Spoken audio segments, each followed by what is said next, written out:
Um,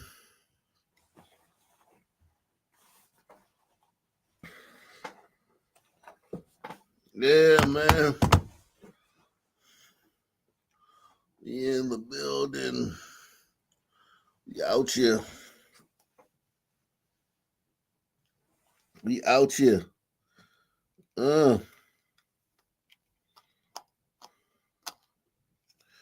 I tell you, man.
Shout out to Alexander Barron in the building, man. He says, after what I saw last week, don't ever call the police racist again. Like,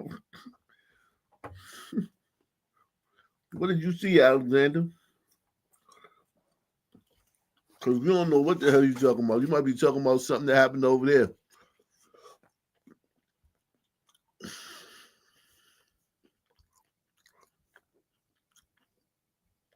You might be talking about something that happened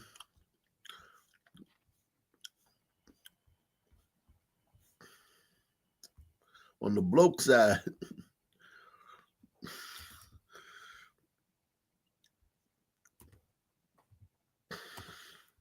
We don't know what the hell you talking about, Alexander. Uh,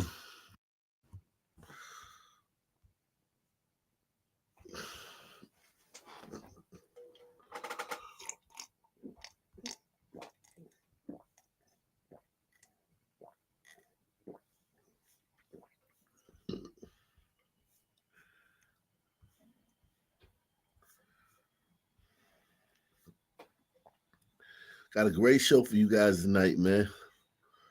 Great show. We are in the building, man. We got a great show for you guys tonight, man. Great show.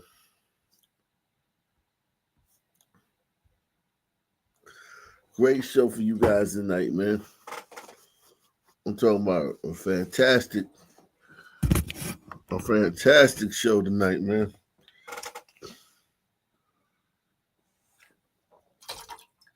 Fantastic show for you guys tonight.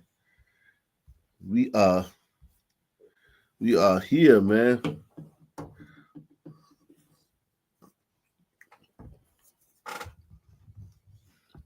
How was last night's show, man?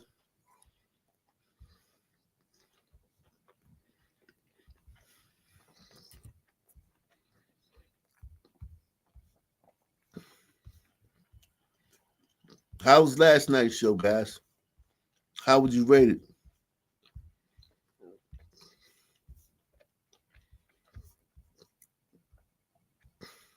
Those of you who saw most of it.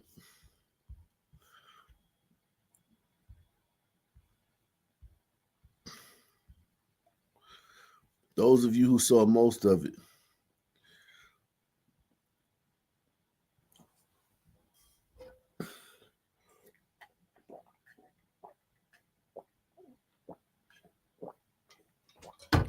Check out Jimmy Buff. All right, I'm gonna check out Jimmy Buff. I love grown men, man. I love me a grown man.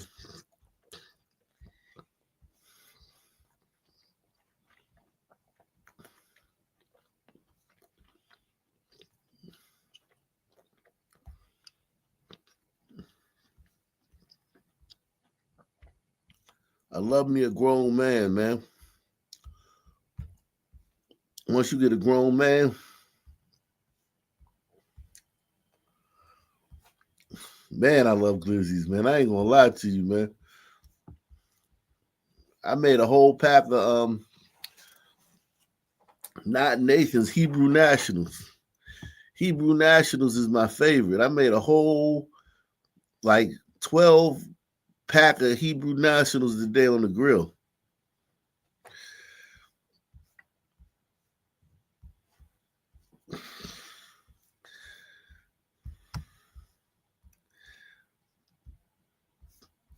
It's funny how niggas can smoke cigars but act funny about eating a glizzy. Ain't that crazy? Ain't that crazy?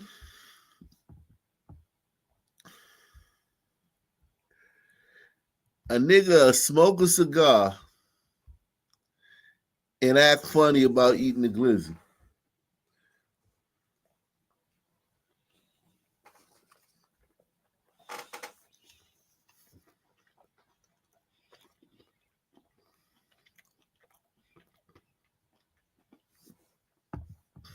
I love me some glizzies, man. I'm telling you, man. Don't get between me and my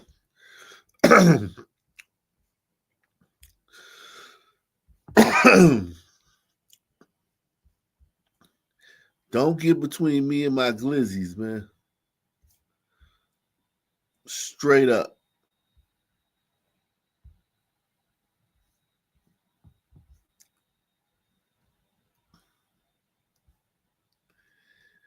Don't get in between me and my glizzies, man.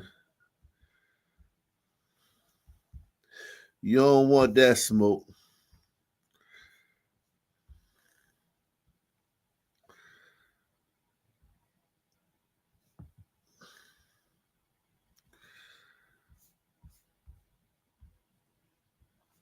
You don't want that smoke. I'm telling you right now, man.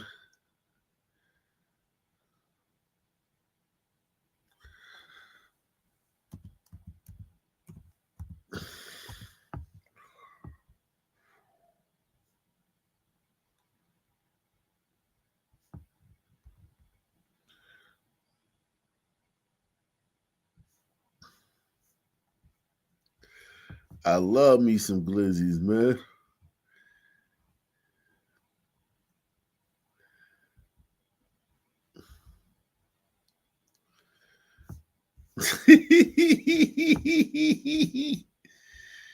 Hey, I love glizzies, man. I ain't gonna lie, man.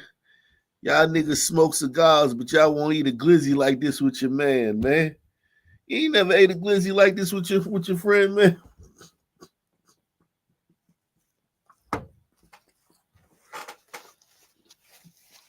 Press one if you ever ate a glizzy like this with your friend.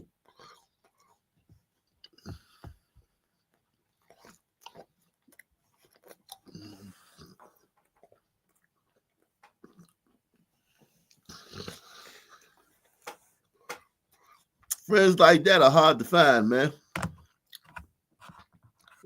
It's hard to find a friend like this, man. And you can share a glizzy with like that.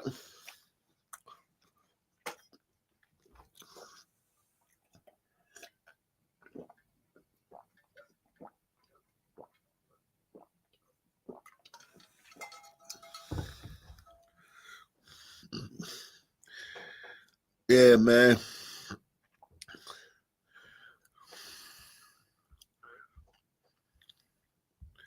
Hey, man, they love glizzies, man. Stop acting like y'all. I'm tired of y'all. Everybody, everybody act like eating a glizzy is the worst thing. DC, man, in DC you can't eat a glizzy on the block, man.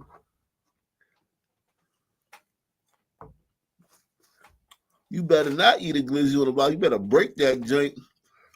DC, they break the joint. They break it with their hands, break it in like fourths, break it in, break little pieces off and eat it.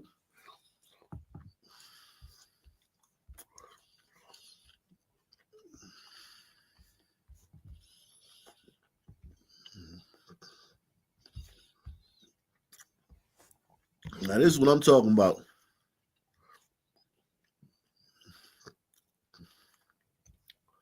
Relish and onions, mustard and ketchup. Yeah, man. The bigger the better.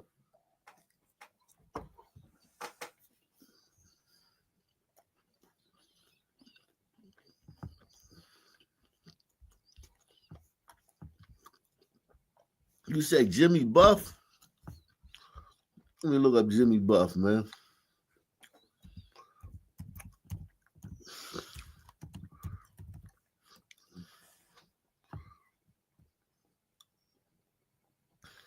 Oh, here we go. Jimmy Buffs. Okay. Oh, they got one in West Orange and one in Kenilworth. I don't know where. I still don't know where the fuck I'm going. I'll find out tomorrow.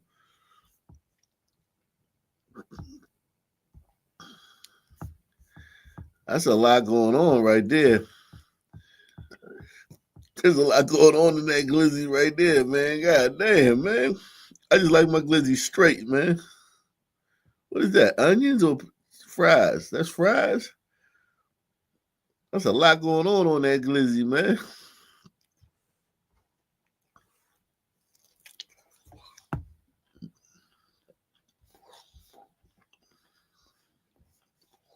Okay. Oh my God. That right there.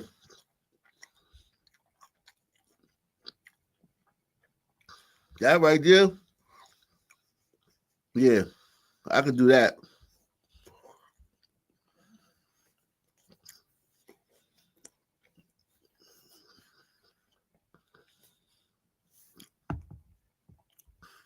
I could do that one right there. Rest of this shit though, I don't know about Jimmy Buffs, man.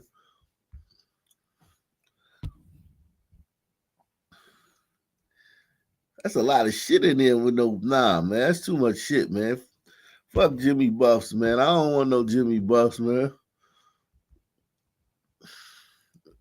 I just need a glizzy straight up, man. Straight up glizzy with some sauerkraut, some relish, some mustard. What the fuck Nick Wright doing down here, man? What's Nick Wright doing, man?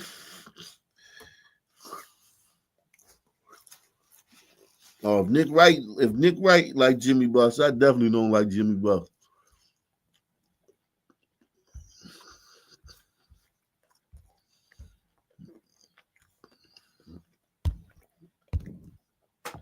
Man.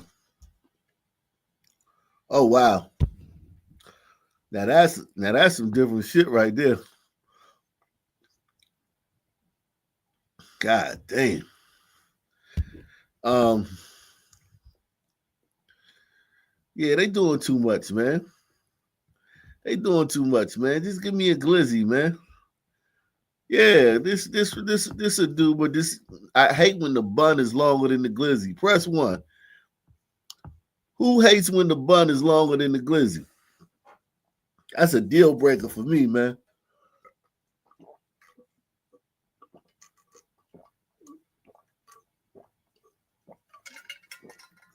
I like it when the glizzy longer than the bun, man. Press one. Get the glizzy gotta be longer than the bun, man. What the hell's going on? Look at all this bread. Look at that bread down there, man. That bread. Look at all this bread down here, man. What the hell? Yeah, that's what I'm talking about.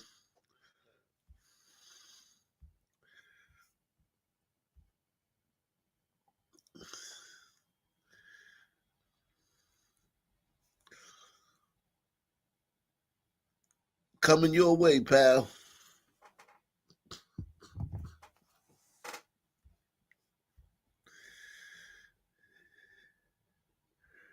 Right there, man.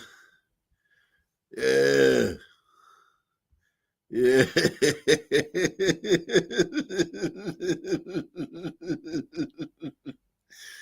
Yeah, man. If that's chili, I don't know what the fuck that is. That's too much for me. That's too much right there. Yeah, this even this right here, I could do this. Just a simple glizzy and some fries, man. Oh, that's Five Guys.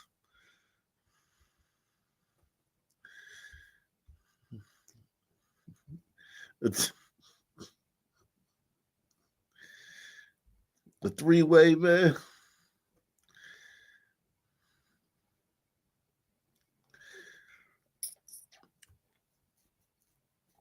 Yeah, man, a three-way right here. That's good. Three the hard way. Three the hard way, man.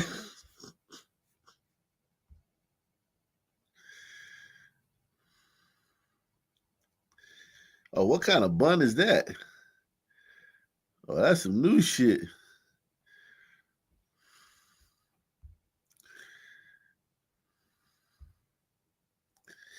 Yeah, I always wanted to try one of these Chicago style ones. I don't know what the hell that white stuff on there is. I don't like no white stuff on my glizzy. Press one. I don't know what that white stuff is. What the fuck is these? I don't know what the fuck those are, man. But yeah, I always wanted to try a Chicago style glizzy. Yeah, nah, this is not appetizing. That's disgusting.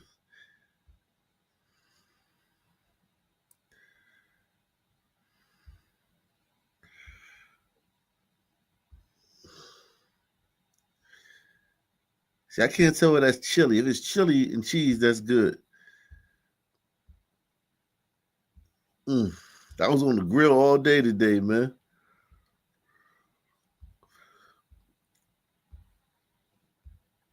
All right, man. It's enough glizzy, man. It's making me hungry, man. I got a whole bunch of glizzies upstairs, man. A whole bunch of Nathans. I got a whole bunch of Nathan glizzies upstairs, man.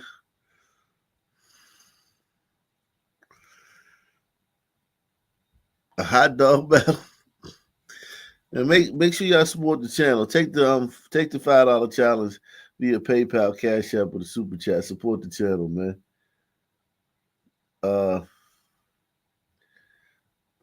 I love glizzies because they make me dizzy. Nick Colati said, "Welcome to America, where every day is Sunday." On that link, shorty. Yeah, man. Let me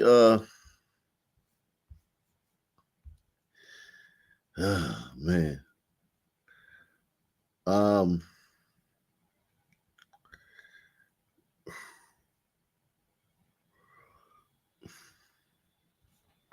Let me see what news is going on out here, man. Let's see what news is going on out here. Glizzy. And the latest on the New Orleans jailbreak, 5 inmates are still on the run, while 12 others have been arrested in connection to that escape. Some are now facing bonds exceeding $1 million. Eleanor Tabone breaks down who's been taken into custody and what's driving those sky-high bonds. There is a higher bond that's being set for these individuals. Louisiana State Police arrested Courtney Harris and Corvante Batiste for allegedly helping some of the inmates who escaped the Orleans Parish Justice Center. According to authorities, both face felony charges of accessory after the fact for allegedly providing food, rides and communication to inmates still on the run. A judge set Harris's bond at $2.5 million and Baptiste's bond at $1 million.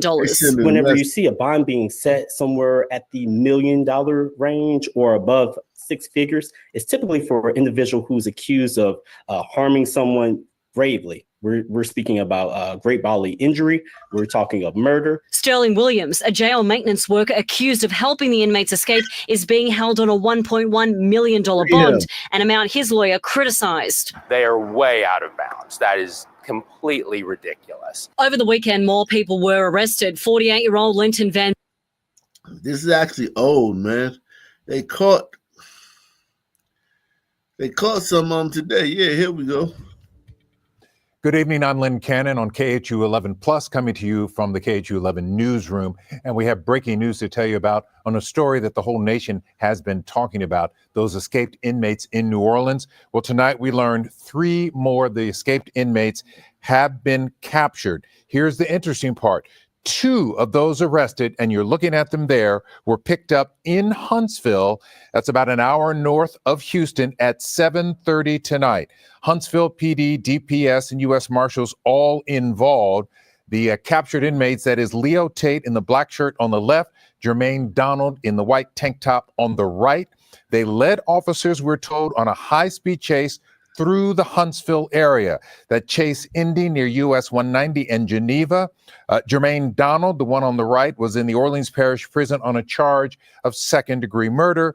Leo Tate, again, he's on the left, was behind bars for obstruction of justice. Both men are now in the Walker County Jail right now. Huntsville Police Chief Slavin is thanking all the agencies involved to take these dangerous suspects into custody. Again, it was a high-speed chase through Huntsville tonight, where these men were captured at about 7:30 this evening. Also, that third escapee, he was captured in Baton Rouge tonight. So out of the 10 inmates who escaped from Orleans Parish Prison back on May the 16th, 2 remain on the run. There's the infamous video in the escape from Orleans Parish Prison back on May 16th after midnight. 2 remain on the run. It's been 10 days of intense scrutiny of the Orleans Parish Jail and the sheriff in New Orleans. A $20,000 reward remains for each of the final 2 fugitives. A total of 11 people have been arrested, accused of helping the escaped inmates. One of them was a jail maintenance worker. Investigators said from the very beginning this escape could not happen unless the inmates had some kind of help from the inside. Again, tonight, 3 more arrests of the inmates, the fugitives on the run from the Orleans Parish Prison in New Orleans. 2 still remain at large. We do have a crew headed to Huntsville. The 2 that's still at large are the 2 most dangerous ones. That's crazy. The 2 that are still at large, Grove, whatever his name, Woo still out there. The other one, the light-skinned one, he a menace too.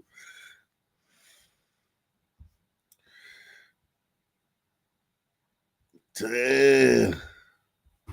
This is the latest in a string of NYPD officers hospitalized after vicious attacks this past month.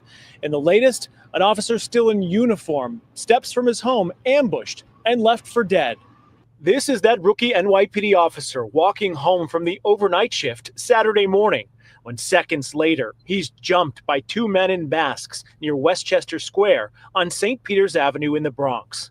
They approached him, one in the front, one in the back, and they caught him off guard. Pix 11 caught up with Mayor Adams before he went to visit the 27-year-old at Jacoby Hospital Sunday. One of them stepped on his face in a very violent way. The police commissioner assailed the attacker's actions. One has been identified as 23-year-old Tavion Hargrove, one of 2. Shocking. Shocking. Shocking. I am fucking floored by this, man. No way. No way.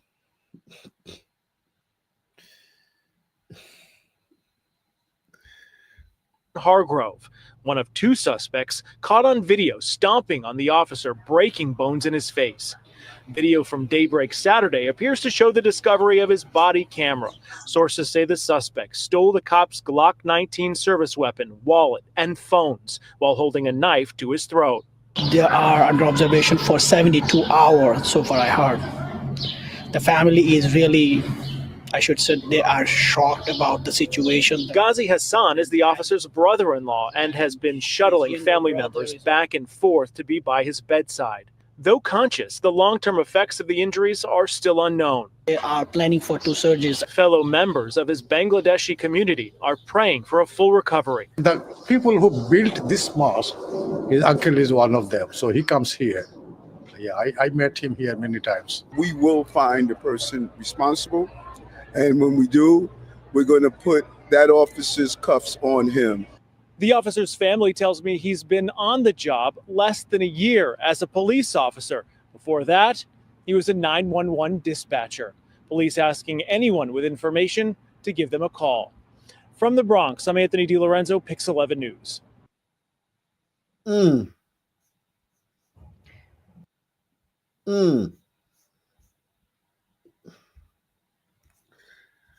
Wow.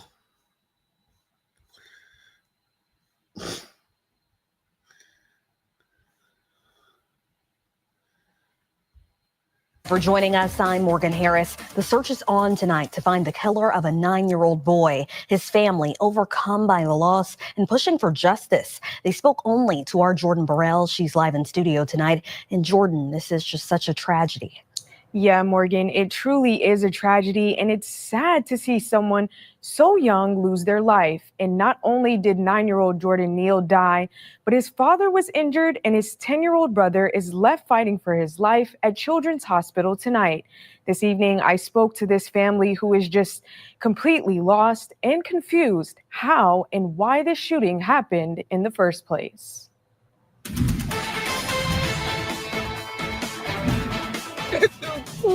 A mother's cry, raw, aching, and echoing the pain that no parent should experience. Jonisha Hillard receiving the news that her 9-year-old son has died and her 10-year-old son is in critical condition, all on her 29th birthday. It's hard. I wouldn't wish this on anyone. Please love on your children every day. At around 9:15 Saturday night, Jonisha was in the car with her children's father, Richard Jr., and their 2 children, 10-year-old Richard III and 9-year-old Jordan. They were headed home after celebrating Jonisha's birthday. It was random, like we didn't do anything to him. We got on the highway, just going to put gas in the car. Never seen the car, don't know who the occupants of the car was, any of that. I passed them up. Next thing you know, he got behind me, he slowed all the way down, he sped all the way up on my bumper, got beside me, and just started firing off shots. Richard Neal. Wow. And listen, man, they could have been mad. Like, you passed them. A nigga will kill you for passing them.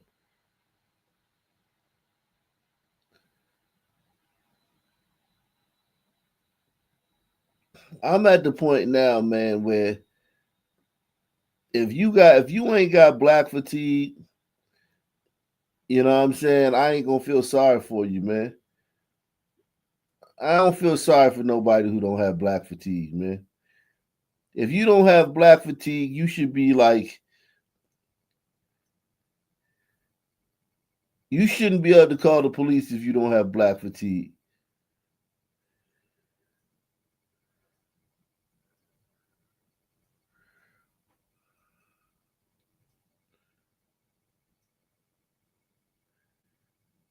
If you don't have black fatigue, you can't call the police.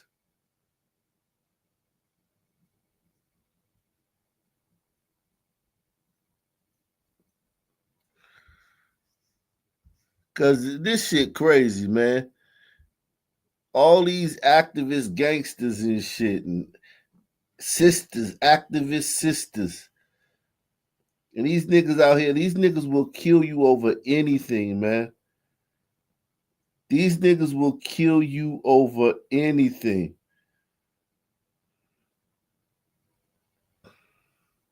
Okay? They will kill you over anything. They will shoot up your car. They don't care if your kid's in there. They don't care if you got your whole fucking family in there. They will shoot that motherfucker up. I don't want to see nobody go to jail. I don't want to see nobody go to jail.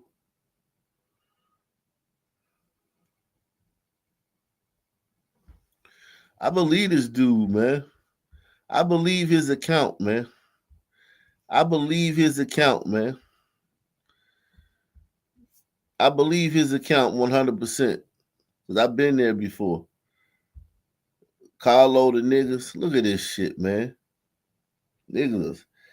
Niggas is, man. And niggas got a bandwidth for this shit. Like, niggas can deal with this shit.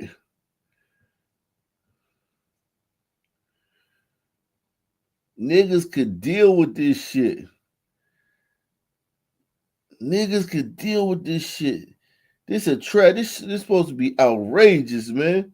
It's supposed to be outrage. It's just another normal motherfucking thing. We didn't do anything to him. We got on the highway, just going to put gas in the car. Never seen the car, don't know who the occupants of the car was, any of that. I passed them up. Next thing you know, he got behind me. He slowed all the way down. He sped all the way up on my bumper, got beside me, and just started firing off shots. Richard Neal Jr. was hit by one of those shots, suffering from a gunshot wound to his leg. His namesake, 10-year-old Richard III, recovering at Children's Hospital. The parents say he's stable, but still critical, awaiting more surgery. 9-year-old Jordan died from his injuries. He was going up just a pound and a couple of ounces, and he fought through all of that. Pamela Neal, Jordan's grandmother, recounts the days he spent in the hospital when he was born. And this black woman probably woke as a motherfucker too. That's why it's hard to feel. It's hard to feel sorry for them, because you know she woke as shit. You know she hate Caitlin Clark and shit, and mad that them goddamn South African Boers, them 58 Boers got to come to America. She hate everything. She mad about everything.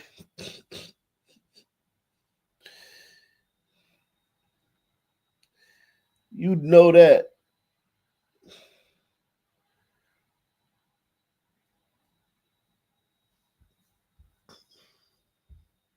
She think Karmelo Anthony. She think Karmelo Anthony. She probably donated the Karmelo Anthony fund, man. And she thinks Shiloh Hendricks should be killed. That's one thing about these niggas that you see in these tragedies. That's one of the craziest parts about it is it's like a 98% chance that everything I just said was true on all these niggas in these tragedies.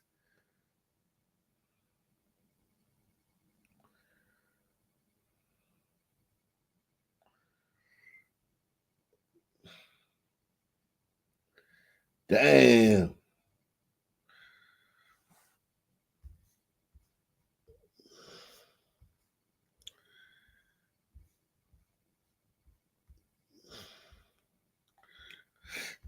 Surgery. 9-year-old Jordan died from his injuries. He was going up just a pound and a couple of ounces, and he fought through all of that. Pamela Neal, Jordan's grandmother, recounts the days he spent in the hospital when he was born. He was later diagnosed with cerebral palsy, but the family says that never stopped him. They said he would never talk. He was talking. They said he would never crawl. He was crawling. They said he would never walk, and he did it. I mean, wow. To just see my grandbaby, to just see him laying in that bed and not hear him calling out for us. Pamela Neal, not knowing that Saturday would be the last time she would see and hear from her grandchild. To just go out for one day on his mom's birthday out of everything, lose your baby. He loved to play and joke and laugh, but most of all, he loved being a big brother to his two younger siblings, while always following behind his big brother. His younger sister is too young to understand the concept of what's really going on. She asked where her brother was, and it's just too hard to explain. His big brother was already screaming, I want Jordan, I miss Jordan. And he doesn't even know that he just lost his little brother. The family calling on anyone with information to please call St. Louis Metro Police, but sending this message to the person who pulled the trigger. You're heartless and you're a coward because you didn't have to shoot and kill anybody. They did nothing to you. remembering and seeking justice for 9-year-old Jordan Neal. I used to tell people I have 12 grandkids. Now to say I have 11, we're going to go home without a child. We missing a child. That hurts. Richard Jr., Jordan's father, is doing well. He says he may be getting out of the hospital tomorrow or in the next coming days. As for 10-year-old Richard III, he has a road to recovery ahead of him. He is stable, but still considered critical. He is set to have another surgery this week. Morgan? All right. Niggas are awful, man. Niggas are awful.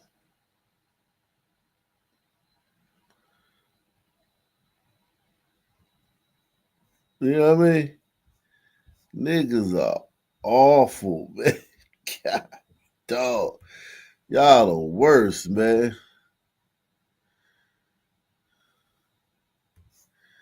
Y'all are the worst, man.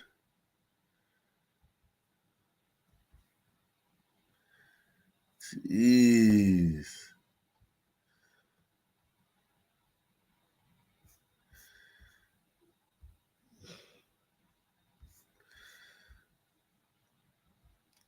I mean, the fucking worst.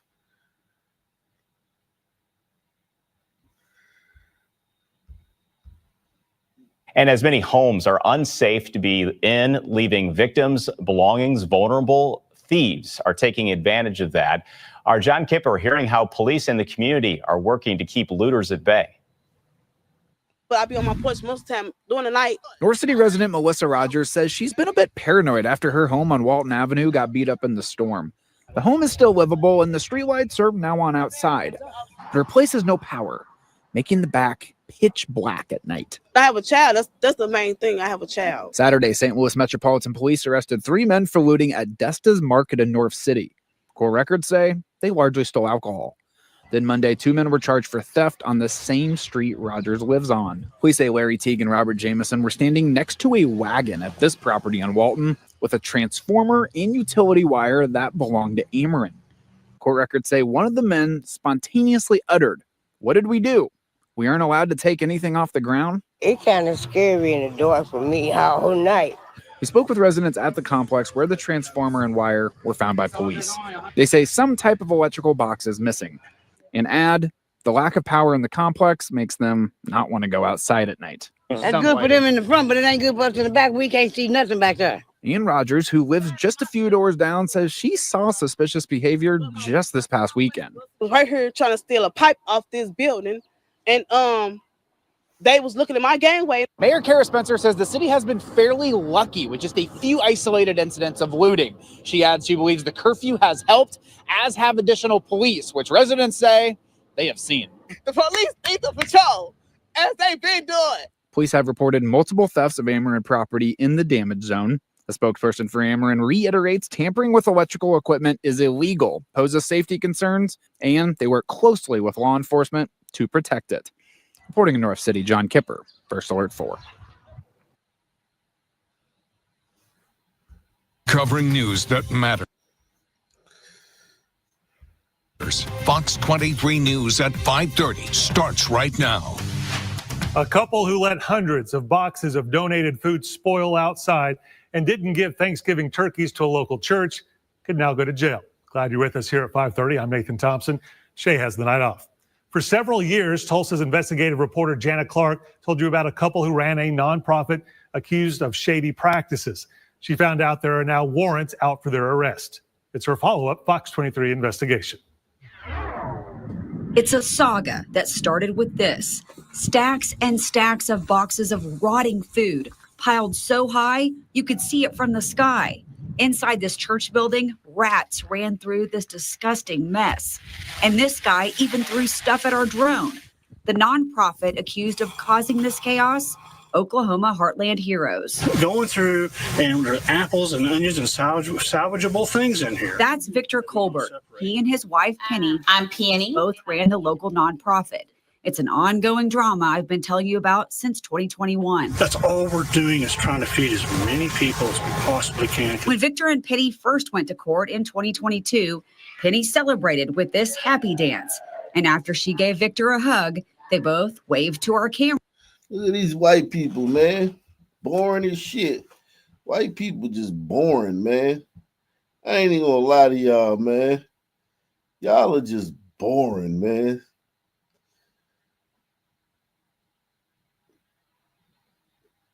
White crime is just so fucking boring, man.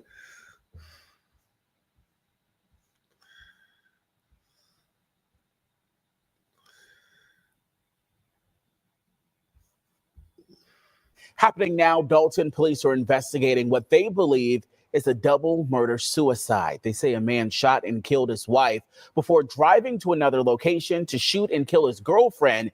Then he turned the gun on himself. Fox 5's Eric Mock is live from the scene of the first murder that's on Morris Street there in Dalton. Eric, walk us through this tragic event.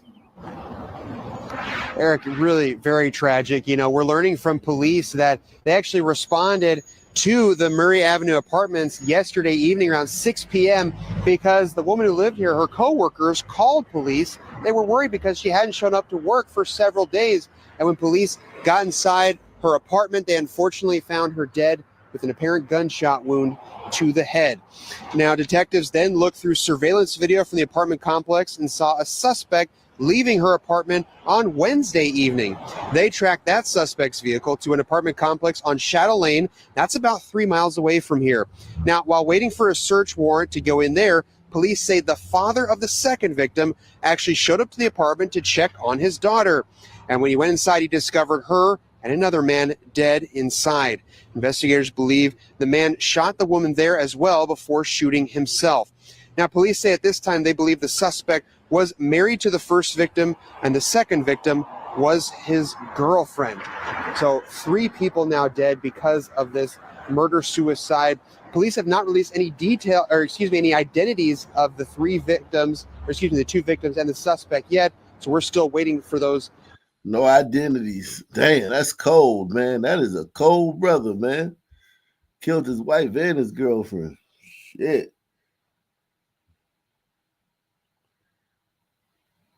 Man, that just will show you both of them giving them the blues. That dude didn't like neither one of them.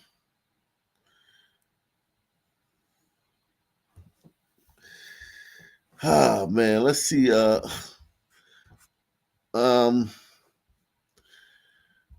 Let's see, man. My man George, man. George Flizzoid. Daddy changed the world. Let's catch up. Let's catch up with she's all grown up now, man. George Floyd's daughter, 5 years. Let's see George Floyd's daughter back in the day, man. You're gonna see her grown up now.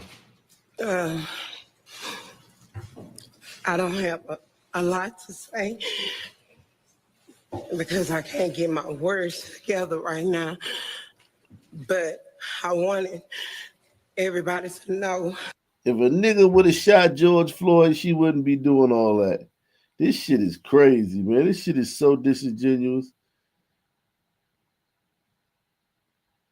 If a nigga had a shot George Floyd at the fucking club, we wouldn't have to, none of this shit would be going on, man. None of this shit.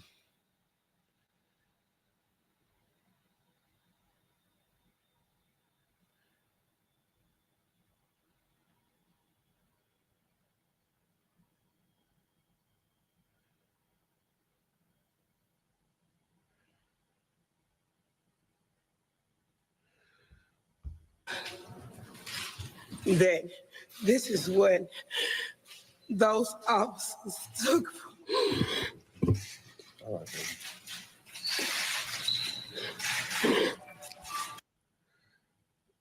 That's crazy, man. She's a horrible actress, man. She's horrible, man. Horrible actress.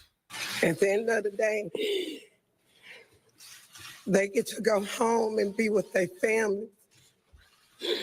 No, they don't. They went to jail. You niggas are annoying, man. They all went to jail, woman.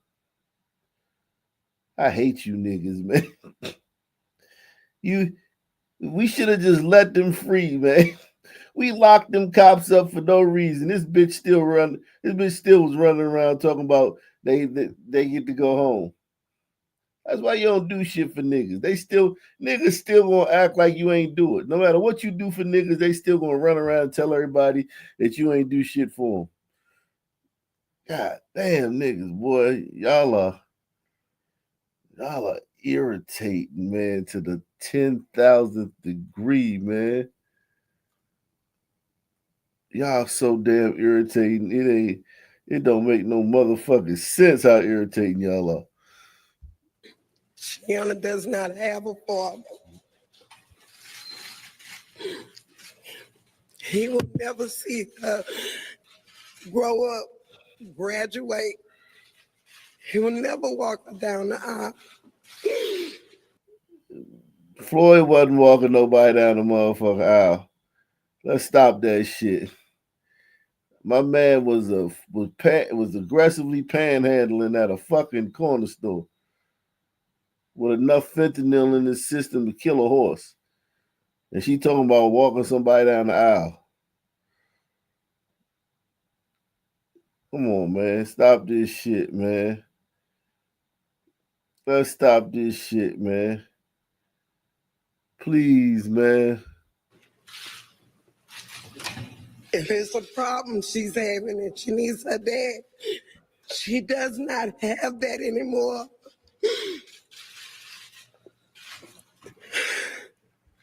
What problem was you going to call George Floyd for in the state he was in when he passed away? Was he fit to be solving somebody's problems? Make sure y'all support the channel. Let's see if we can get some sponsors for tonight's show, man. Let's see if we can get some sponsors for tonight's show. Get some people to take the challenge, man. Take the pledge.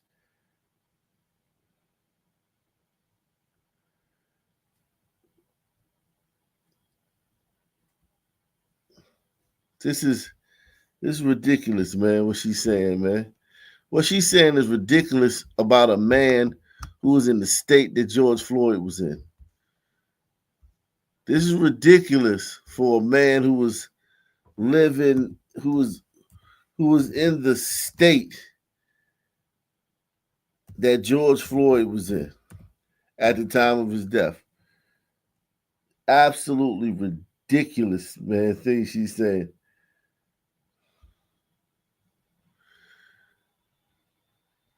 I mean, it's absolutely ridiculous.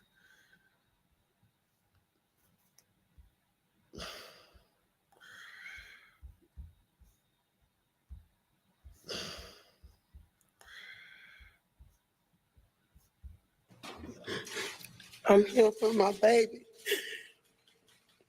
And I'm here for George because I want justice for him.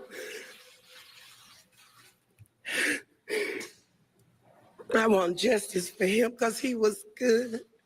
No matter what anybody thinks, he was good. And this is the proof that he was a good man.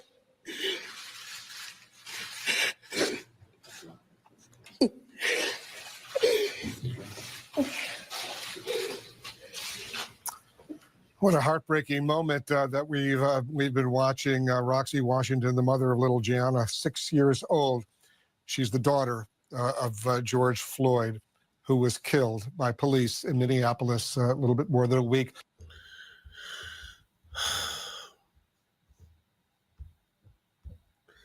That coverage was disgusting, man. That coverage at that time was disgusting. That coverage at that time was straight up disgusting.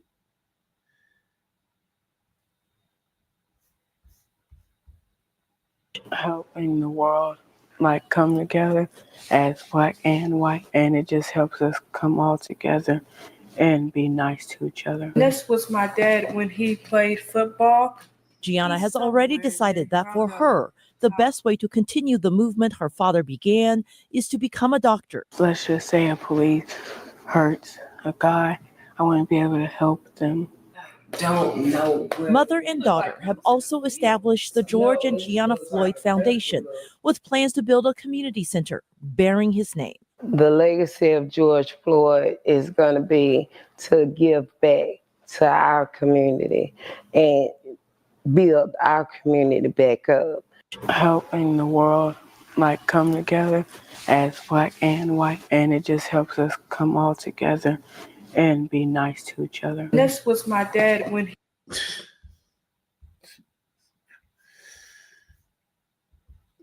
Shout out to that young girl, man. Salute to her, man.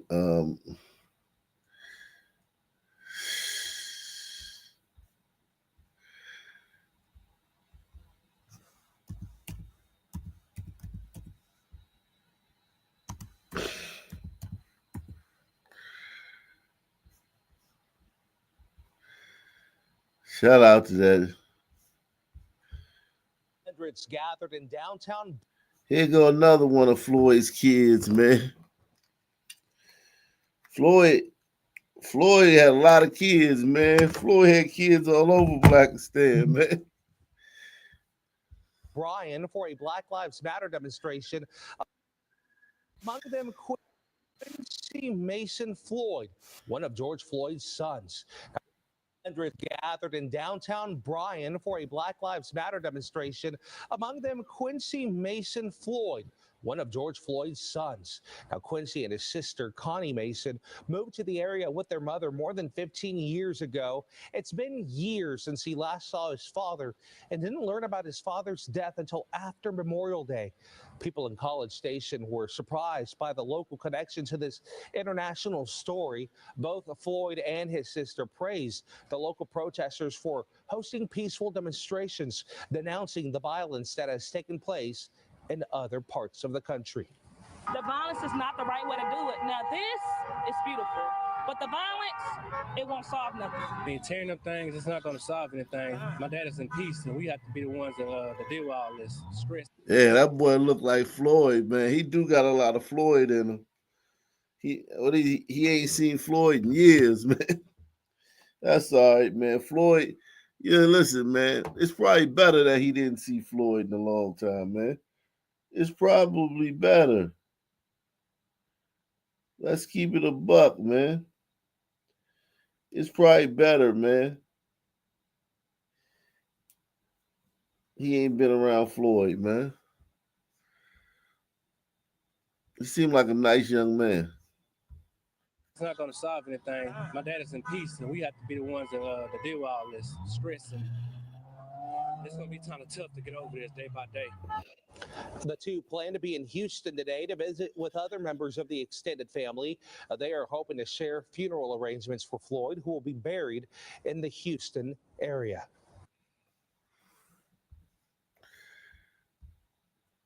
Hundreds gathered in downtown.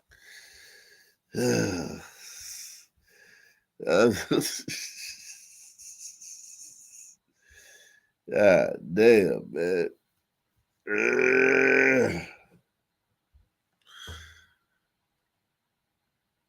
He another one of Floyd's sons. Yeah, is this I'm Attorney one? Ben Yeah, Crump, the lead attorney for the family of George Floyd.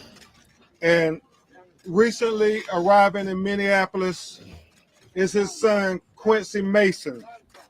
He's going to make a few remarks to you. Understand this is a young man who is brokenhearted, and this is very emotional for him. Now, we come here today to this spot to remember George Floyd, who was tortured to death. And so we thank the Minnesota governor for bringing human rights charges against the Minneapolis Police Department, because we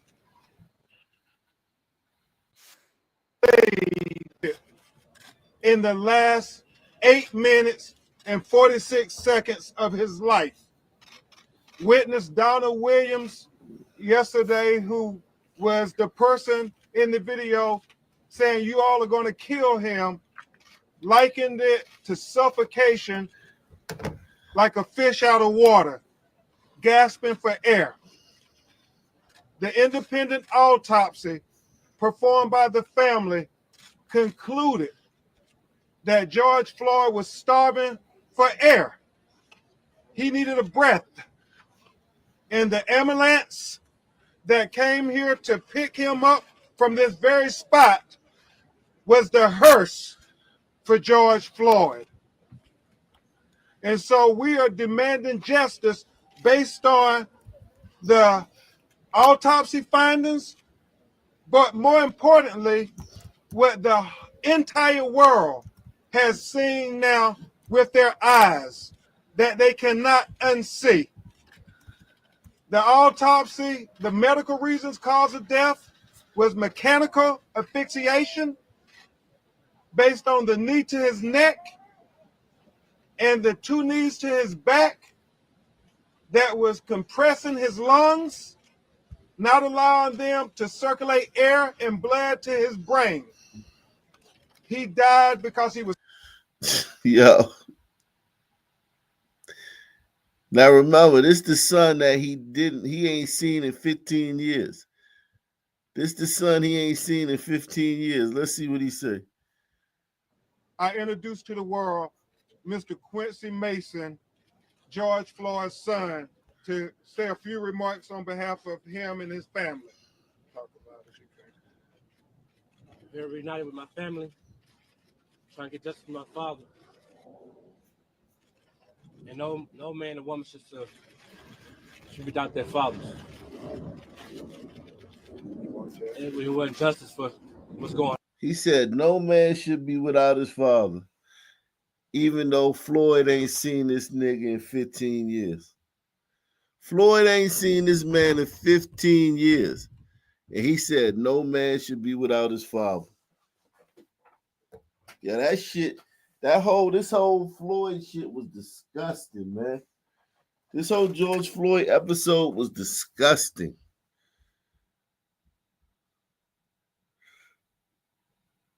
That shit was disgusting, man.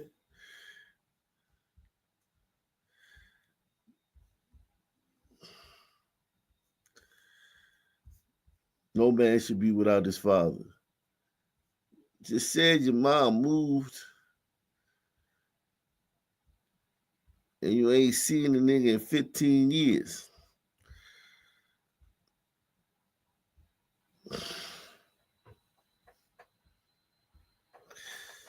Man, oh man, I'm telling you, man. Jeez. I mean, golly, man.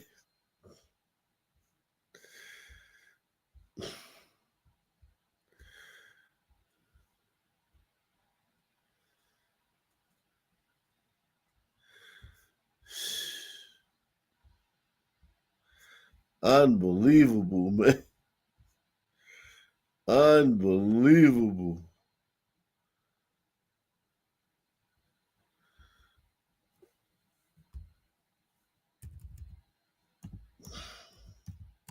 Make sure y'all support the channel, man. We need some sponsors for tonight's show, man. We need some sponsors for tonight's show, man.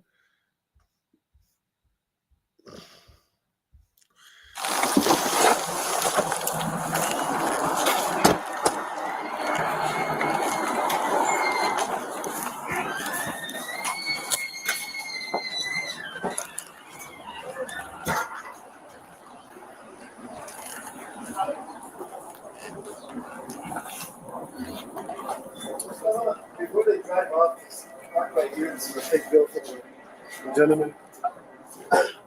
No, sorry. The driver in there? Blue bed. Oh, which one? The Okay. blue one over there. Which one? Yep. Just head back in. Okay. Floyd wasn't even in the store. Floyd wasn't even in the store. He was around the corner in the whip. He was still on the scene, man. All right.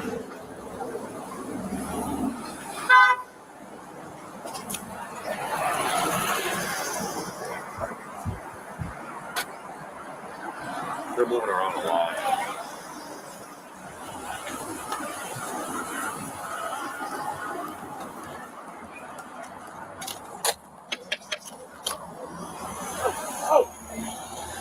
You see your hands.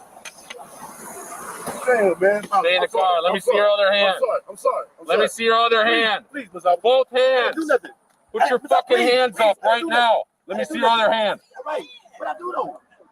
What do we do? Put your hand up there. Put your fucking hand up there. Yo, he is terrible at following directions, man. He's not like the other blacks, man. Why is he terrible at following directions, man? Most blacks follow directions perfectly, man. What's wrong with Floyd, man? Get with the program, Floyd.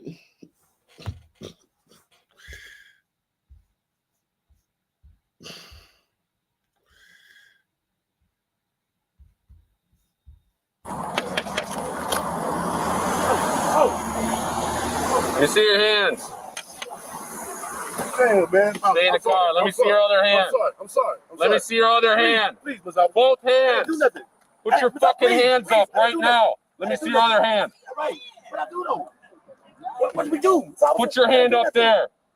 Put your fucking hand up there. Jesus Christ. Keep your fucking hands on the wheel. Keep your fucking hands on the wheel. Yes, sir. I'm sorry, Mr. Who else is in the car? This is my Put friend. your foot back in. Sorry, I'm so sorry.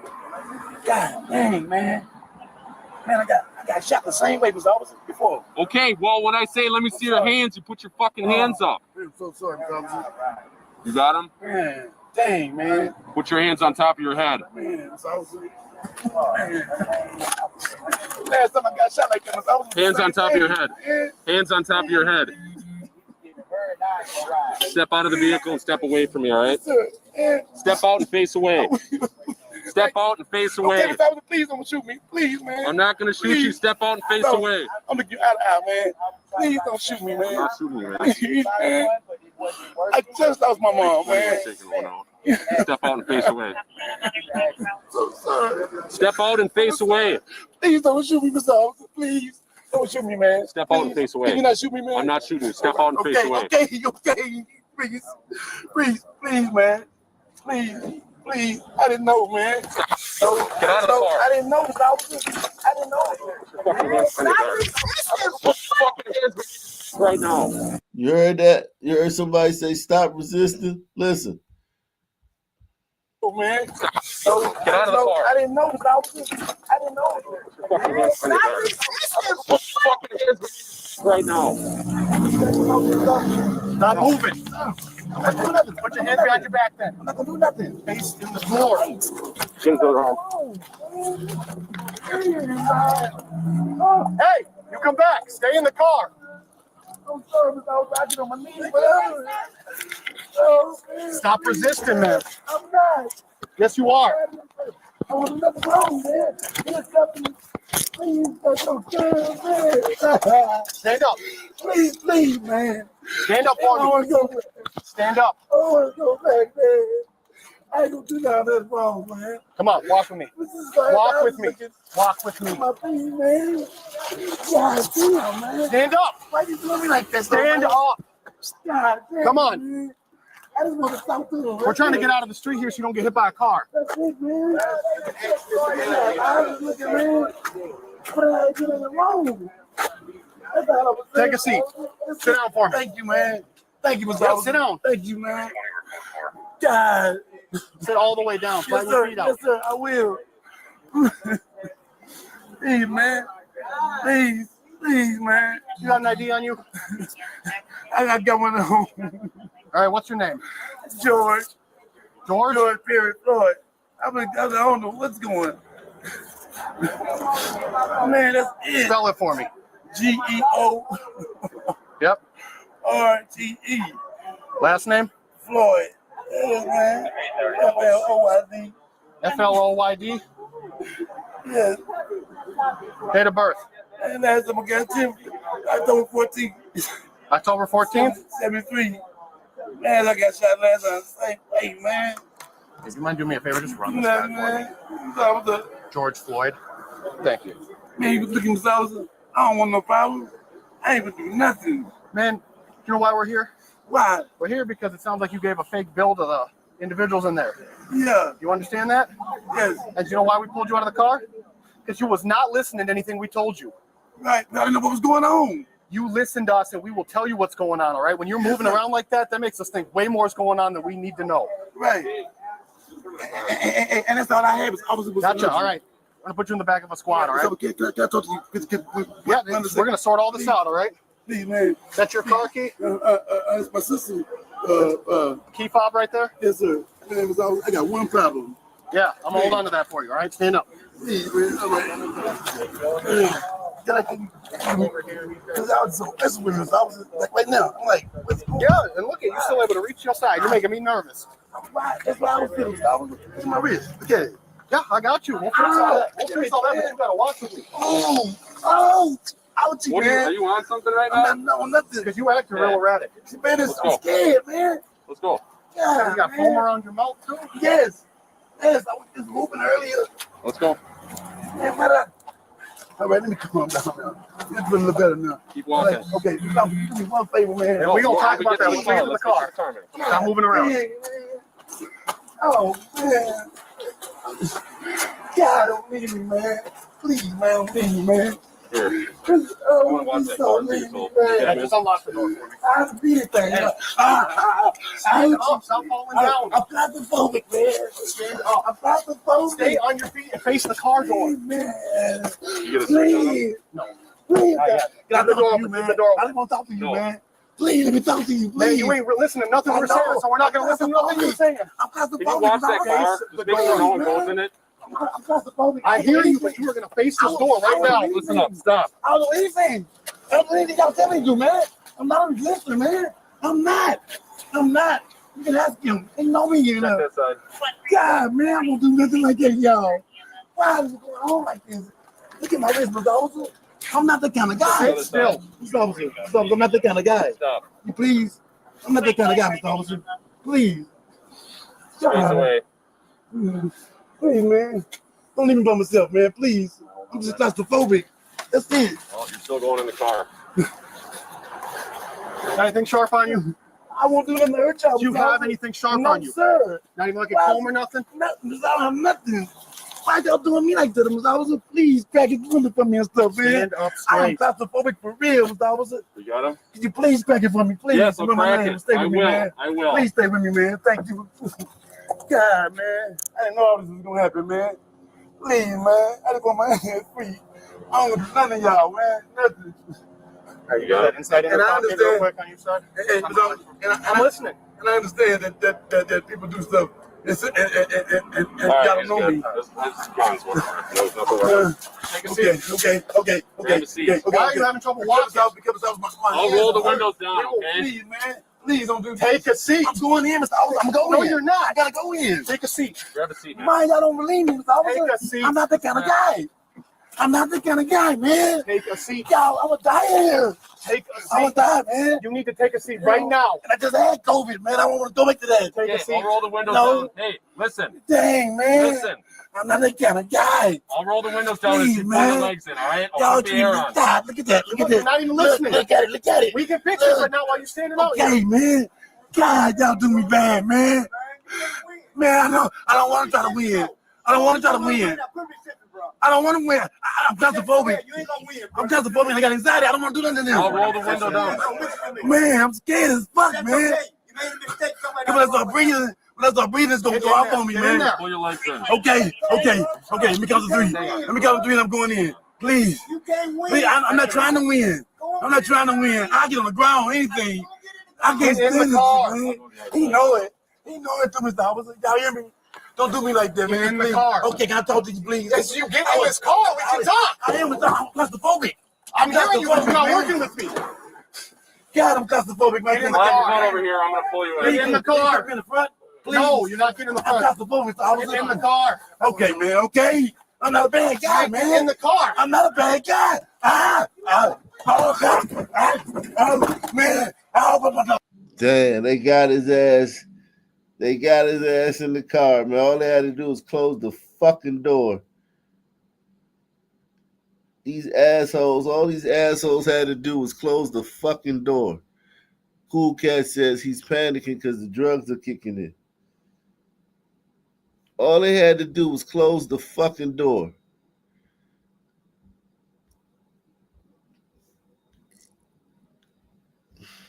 And we would have never heard about this nigga. Literally, we would have never heard about this nigga if they would have just slammed the fucking door. Please, take a seat. Please, man. Please. No, take a seat. I can't choke. I can't breathe. Please. Fine. My wrist, man. My wrist, man, please. I can't take this, man. I can't. I'm gonna lay on the ground. I'm gonna lay on the ground. Get in the squad. I'm gonna lay on the ground.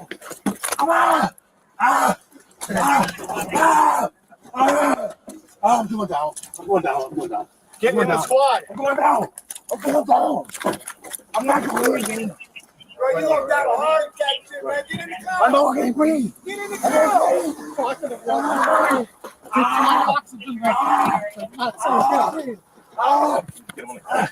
I just COVID, man. I can't breathe. Take a seat. Please, man. Please listen to me. Does he want to jail? Listen to me. He's under arrest right now for forgery. Okay. What's going on? Forgery for what? Take him out and just. For what? Please, man. I can't fucking breathe. Here, come on out. Look at you. Thank you. Get him on the ground. Yeah, just get up on the ground. I appreciate that. I do.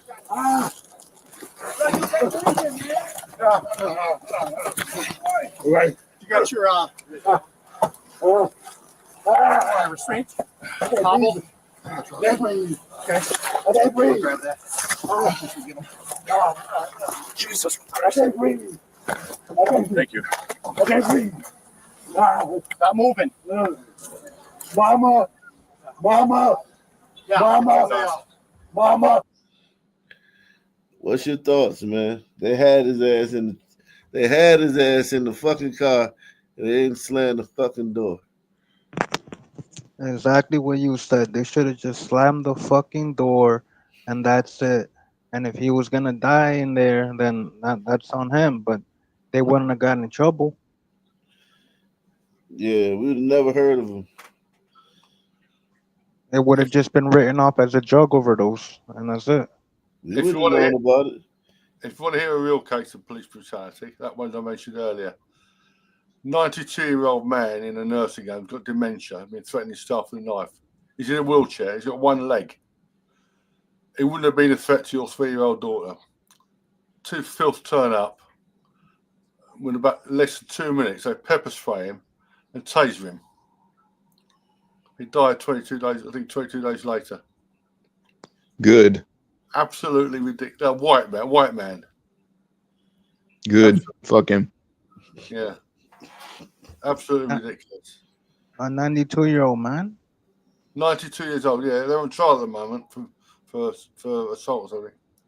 What that got to do with George Floyd, though?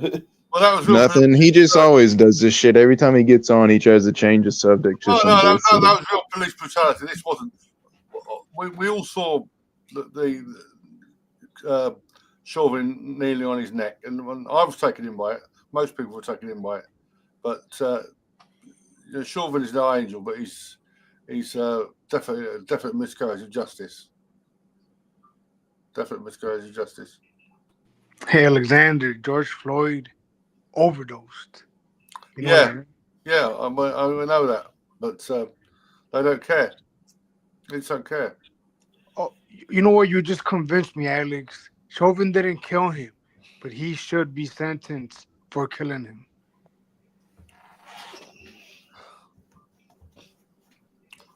If they left him in the van, you know, they didn't have to take him out. They were doing him a favour. I thought they were doing him a favour.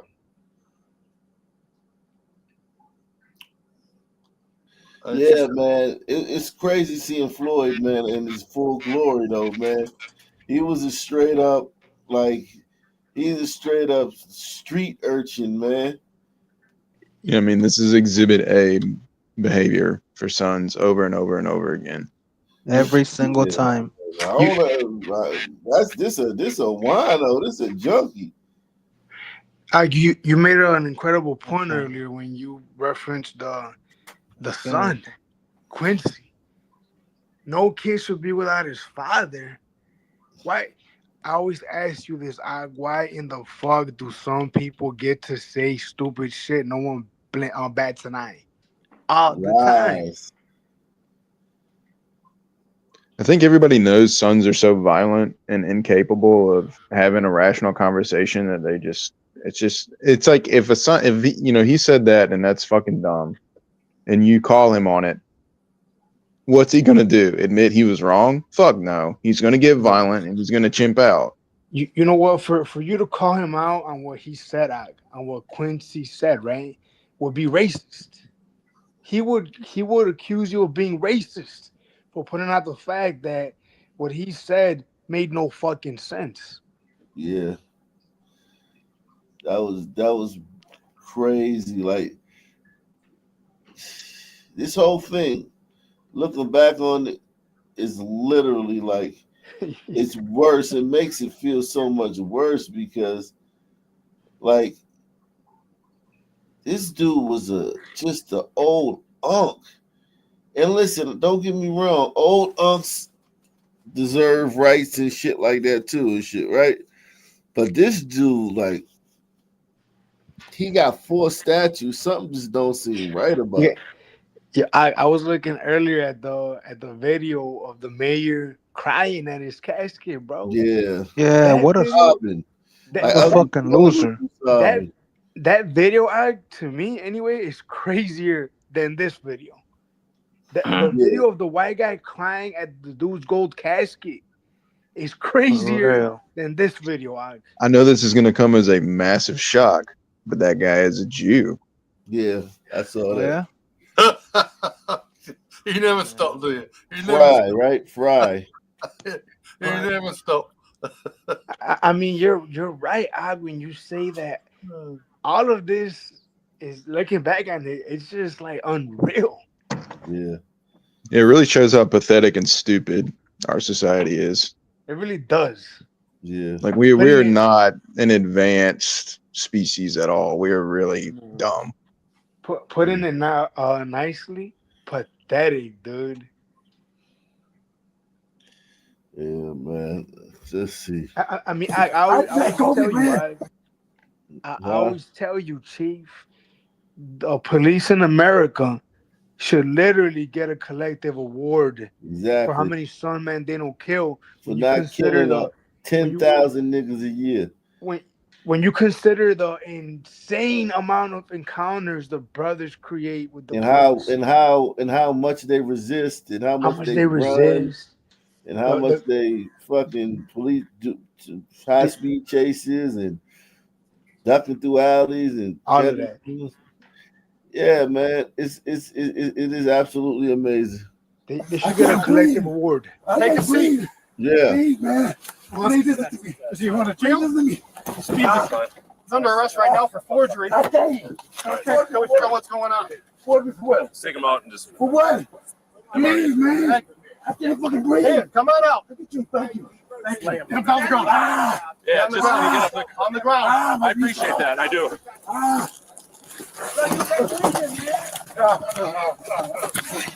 Right. You got your restraint. Hobble. Okay. I can't breathe. Grab that. Jesus Christ. I can't breathe. Thank you. I can't breathe. Stop moving. Mama. Yeah, Mama. One of the front couches. Mama. On my right side bag. Mama. You're the arrest guy. All right. Oh my God. I can't believe this. I can't believe this. I can't believe this, man. Mama, I love you. Reese, I love you. You got hobble? My kids, I love them. I'm dead. Mine's in my side. It's listed. It's labeled. It says hobble. It's on the I top. can't breathe for nothing, man. It's cold-blooded, man. Ah, ah, ah, Mama, I love you. I can't do nothing. Yeah, EMS is on their way. My face is gone. My face is gone. I can't breathe, man. Please. Please let me stand. No. Please, man, I can't breathe. Get up on the sidewalk, please. One side or the other, please. My face getting bad. Here, should we get his legs up? Oh, my God. Just leave him. Oh, Just my leave him. God. Leave him. Yep, just leave him. Ah. All right. Hopefully, Park's still sitting on the car. They were. Look at my face, He was acting man. real shady, like she was in there. I'm assuming so. I believe so. He wouldn't get out of the car. He wasn't following instructions. Yeah, it's across the street. Park's watching. Please. Two other people with Please, him. I can't breathe. Please, man. Please, somebody help me. You probably step it up then. You got it?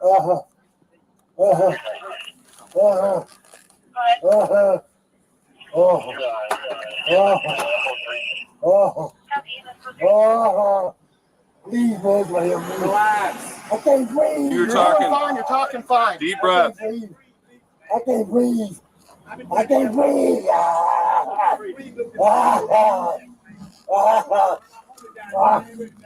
My body just died in the face. Relax. Man, I can't breathe my face. Just get up. So yeah, you got to take it seriously when somebody say they can't breathe. I mean, Yeah, I think so. I do, but you'd be amazed. Yeah. I'm sure if you like how many no, I times wouldn't. They all say that. they all say that. All of these son words suddenly can't breathe. Yeah, but if he's handcuffed on the floor, they should have just got up off him. That way, there's no liability. You know, like we're off of him. There's nobody on top of him. He stopped breathing on his own. I think he should have got off of him, but I don't think he killed him. I think he overdosed. No. I don't either. I don't think they killed him at all. I'm just saying that, like liability wise, if they would have got off of him and he stopped breathing, the cops could have said, "Well, we weren't touching him. He stopped breathing on his own." You know what I'm saying? Like He was doing what the police manual said, though, wasn't he? they would have had a defense. He was doing what the police manual said, but they've Yeah, that's what he was trained to do. lied about it in court. Do you think, Alex, that the cops are trained to kill Sonman? I don't think he no. Well, if they could have left him in the car and said, choke you bastard. Yeah. Yeah. Alexander, I think if George Floyd was white, they would have taken a Burger King. But since he was a brother, since he was a descendant of the people that built this country, that's why they did him like this. Oh, right, yeah. They built everything. The light bulb, they built the house, they built the toilet. The stoplights.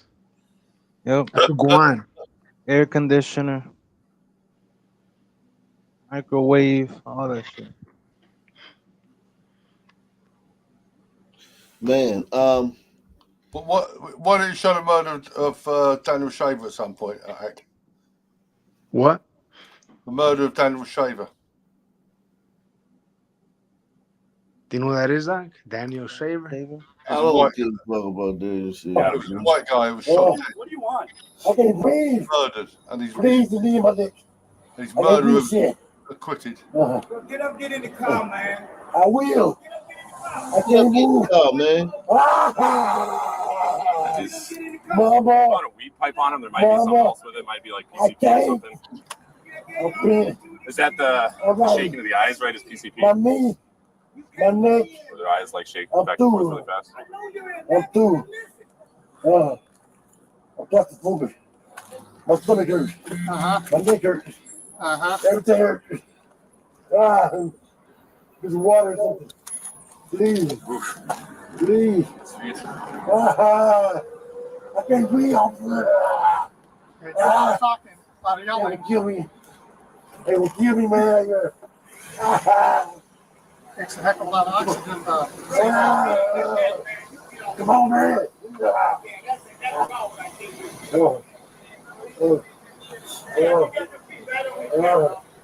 I cannot breathe. I cannot breathe. Ah, ah, ah.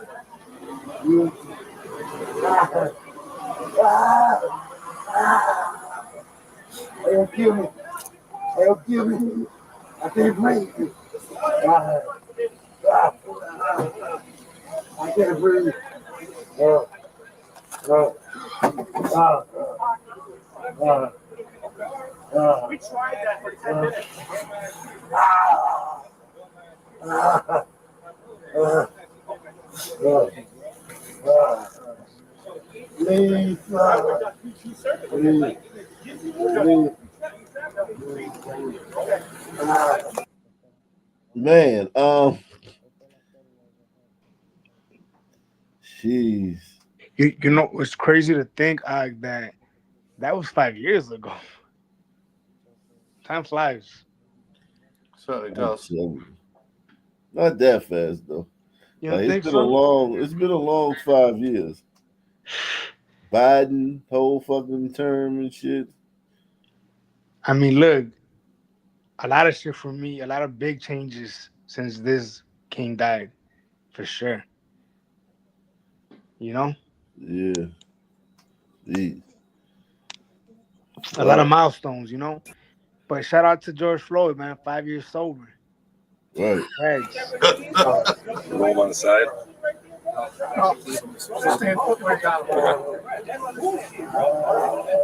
just worry about the delirium or whatever. That's right, really. Okay. That's awesome. Hard to talk to you, bro. But you can get him off the ground. You're in a bum right now. You can get him off the ground, bro. You can get him off the ground. You get a bum right now. He enjoying that. He enjoying that shit. He enjoying that shit. He a fucking bum, bro. He enjoying that shit right now, bro. You could have fucking put him in the car by now, bro. He's not resisting the rest of nothing. You enjoying it. Look at you. Your body language is crazy. You're fucking bum. But yeah, I already know that, bro. I tell you what happened to these dumbass dudes at the academy, bro. You know that's bogus right now, bro. You know it's bogus. You can't even look at me like a man because you're a bum, bro. He's not even resisting arrest right now, bro. Yeah, I think he's passing out. So because he's not a resistant, you have to let him up. He's not resisting. Well, that's not it. He's not supposed to resist. Yeah. It's crazy to think how many Sunmen and people, but Sunmen died because of him, because of this incident. How many Sunmen got smoked, dog? Thousands and thousands. Thousands. And then on the flip side, how many song words got released and free as a bird? Thousands, thousands. Right. Tens of thousands. Man, the Sun community it's a very interesting community, man. It's like like a bad car accident or like a train wreck. You just can't you know what I'm saying? Yeah, they I think it's more like venerated this. it's like an insane asylum. It's like watching an insane asylum where the inmates have taken over.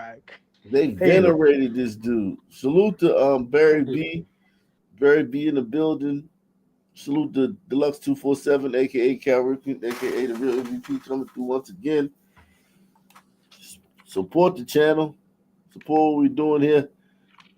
George Floyd is and listen, he's if you dead. can hear it, I can hear it. You can hear it. He's dead, and I don't want to be the dead horse. He's dead, right? He's been dead for 5 years. But the 4 funerals, the 4 statues, the 1,000 murals. Yep. Somebody got some shit going on in the background, man. Yeah, man, you can hear it. We can hear it. Yeah, it's like 1,000 murals. He's not even like a folk hero. He's like a martyr. Yeah, he's bigger than Martin Luther King. Because Martin Luther King done lost some of his luster. That's true. Yeah, man. That's insane that a fucking fentanyl head is bigger than Martin Yeah. Luther King.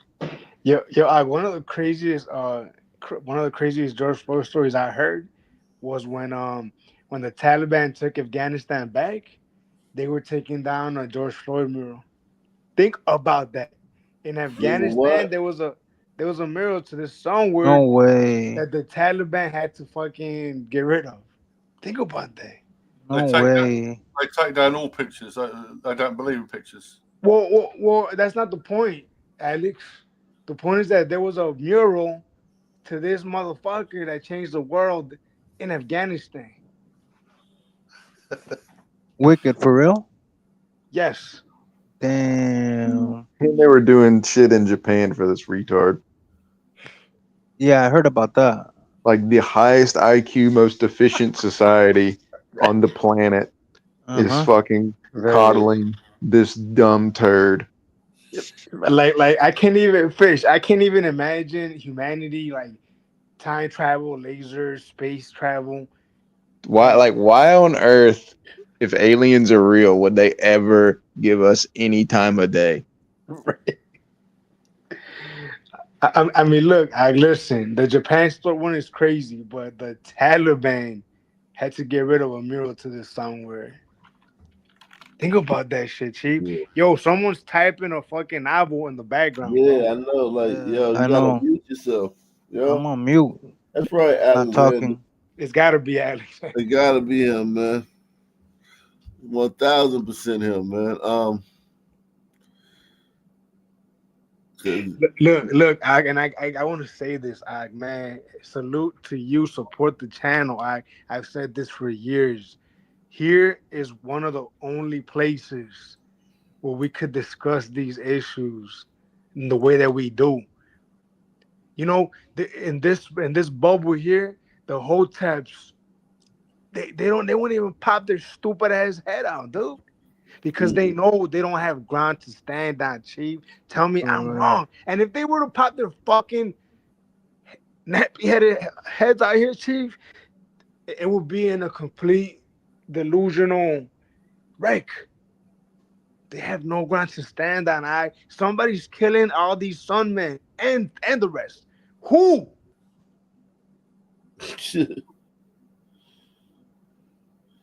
yeah, it's just a big sun mess, man. Let's see. Reading right now, bro. You think that's cool? You think that's cool, though, right? What you Available to start for an assault at next door to 2313 Washington Street. All right, though. Yeah, I mean, Good so far. my knee might be a little scratched, but I'll survive. You're a bum, bro. You're a bum for that. You're a bum for that, bro. You get mad. You sit here. Stop me breathing right now. You out right now, bro. He's breathing. Bro. Good. You gonna choke him like that? But I know what you want to do. I'm not scared of you, bro. You fucking pussy ass dude, bro. Oh, come over here. Oh, come over here. Up on the sidewalk. Yeah, we need you to keep some distance. Yeah, you gotta help us come up. He's not responsive right now. He's not responsive right now. He's not responsive right now. He's not responsive right now, bro. No, bro, look at him. He's not responsive. All right, man. Man, Floyd. Wow. Let me see the poll. Pause. Wow, 100% of people think that the Floyd. Hold on, let me see. See it again. 100% of people on Our Nation Gold think statues should be removed. 100%. Racist. 91% on Our Nation News, this channel, think that they should be removed. We should keep one as a reminder of how Yo, dumb we you saw the statue of the black woman they put in New York City? Yeah. They should leave one of the statues up as a reminder of how fucking dumb we are. Yo, they don't black women don't realize that they're making fun of them with that statue. Oh yeah. It's Letitia James. So you know. She'll be wearing a jumpsuit next year.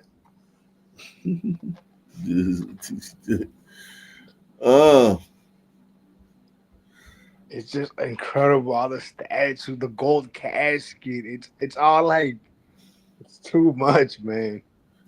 Yeah, it's insane. It's absolutely insane. And then they burned so many cities down. They burned Chicago down. They Yep. burned down Seattle. New York Just like City. what in the fuck? Like I here in Chicago, man. Some people are getting shot like it's going out of style. There's so many problems in this shithole, and they're worried about motherfucker over there. For real. For real. They didn't try that shit in Miami because the Miami cops even said, if you start burning shit down here, we're gonna charge you with rioting. We're gonna charge you with a whole bunch of charges, and you're gonna be facing 15 years. And people calm down real quick. Like, yeah, fuck that. They didn't burn Miami down. Nah, because our governor, he signed it into law that if they did that, it would be considered rioting, and that they would be facing a minimum of 15 years. So people got shook, like, oh fuck that, and they You know didn't, what? they didn't burn down shit. I find it kind of odd that the Florida Sunwoods didn't destroy Florida. It's kind of weird, isn't it? Like Jacksonville. Why didn't they destroy Jacksonville? You know, them Cause Sunwoods over there, man. Boy, let me tell you, they look dangerous. Like, no, they are, but they didn't want to do 15 years either. man, did you see the videos of across the country? There was so many people. It was like thousands of hundreds of thousands of people, right? I mean, I guess, dude. Let's look at some of Floyd's ancestors, man. Oh, yeah, you could see that. You're not sharing the screen if you're trying to. I'm not sharing the screen. All right, Nah, let me let me show y'all some of Floyd's ancestors, man. Buckle up or what? Come on, let me sit down real quick. he said, let me sit down. Next to the zebra, they are the lion's favorite food. And though they have a placid cow-like expression, they will charge without notice. And 5 or 6 of them, fighting together, have been known to kill a lion. Dozens of them huddle under one small tree to escape the terrific heat, for shade is scarce.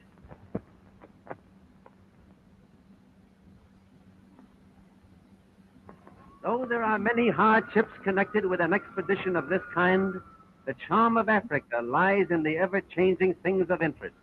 You never know what to expect just around the corner. Paul! What is it? Look at those big grasshoppers. Grasshoppers, nothing. Those are Abyssinian locusts. The whole village will soon be back with them. We'll have to cover everything up. Come on. Go and get that camera, quick. Charlie, you have to cover that truck with the cameras and tie it down tight. All right. Yango! Come on, Yango. Hurry up. Get all that crap, quick. Come on, pull it right down. Come on. Come on with that camera. All right, go and help them on the truck. Get over there. Get this rope. 4 rounds there, Mickey. Hurry up. Got it? Tomorrow I will bring locusts unto thy coast, and they shall eat every tree which groweth for you out of the field. This tremendous storm is storm of black flakes. Where the people at? Here we go. Lions in search of food. The whole assembly is only a temporary city, for when the grass is gone from the nearby fields, the entire tribe moves to a new location. A Maasai prizes his cattle rather more than his wives, and he has about the same number head of each. Both are traded in regularly, and the prices vary according to the supply and demand. The old chief told us the average price per maiden is 1 steer, 2 cows, and a keg of honey beer. Of course, second-hand wives are quoted at cut-rate prices.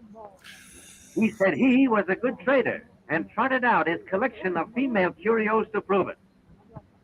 It is the duty of the Maasai women to take good care of the calves as well as the children, and the chief apologized for those of his wives who were out helping the cows. The rest of them wouldn't come out. Some of the others were nursing calves, for this duty is just as important as the care of the children.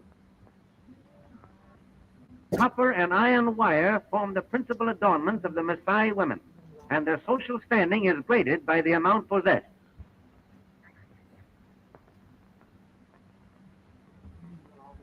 Some of the favorites can hardly lift their arms because of the weight of the many metal rings, for which the fond husband has traded his precious cattle. The cattle spend the night in the circle of thorns, and at daybreak they are turned loose to graze on the plains.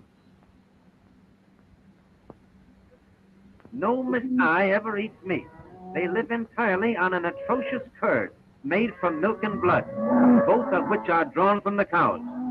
Even in times of starvation and drought, they die by hundreds rather than eat the meat of the cattle, which they persist in treating as ornaments.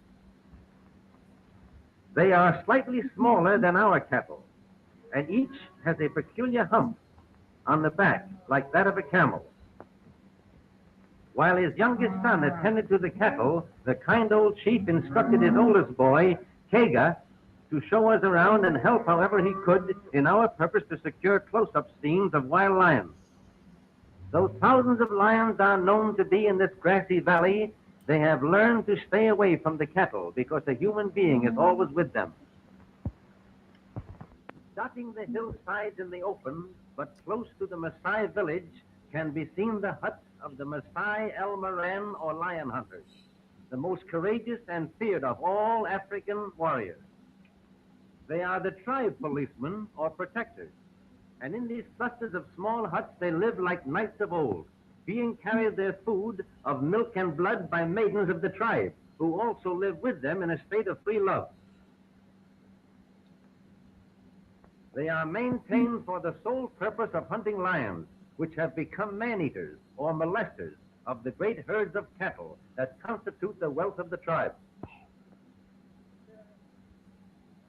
Here in this valley of lions, we make a permanent camp and carefully prepare to obtain motion pictures and sounds of the giant cats in their natural mood.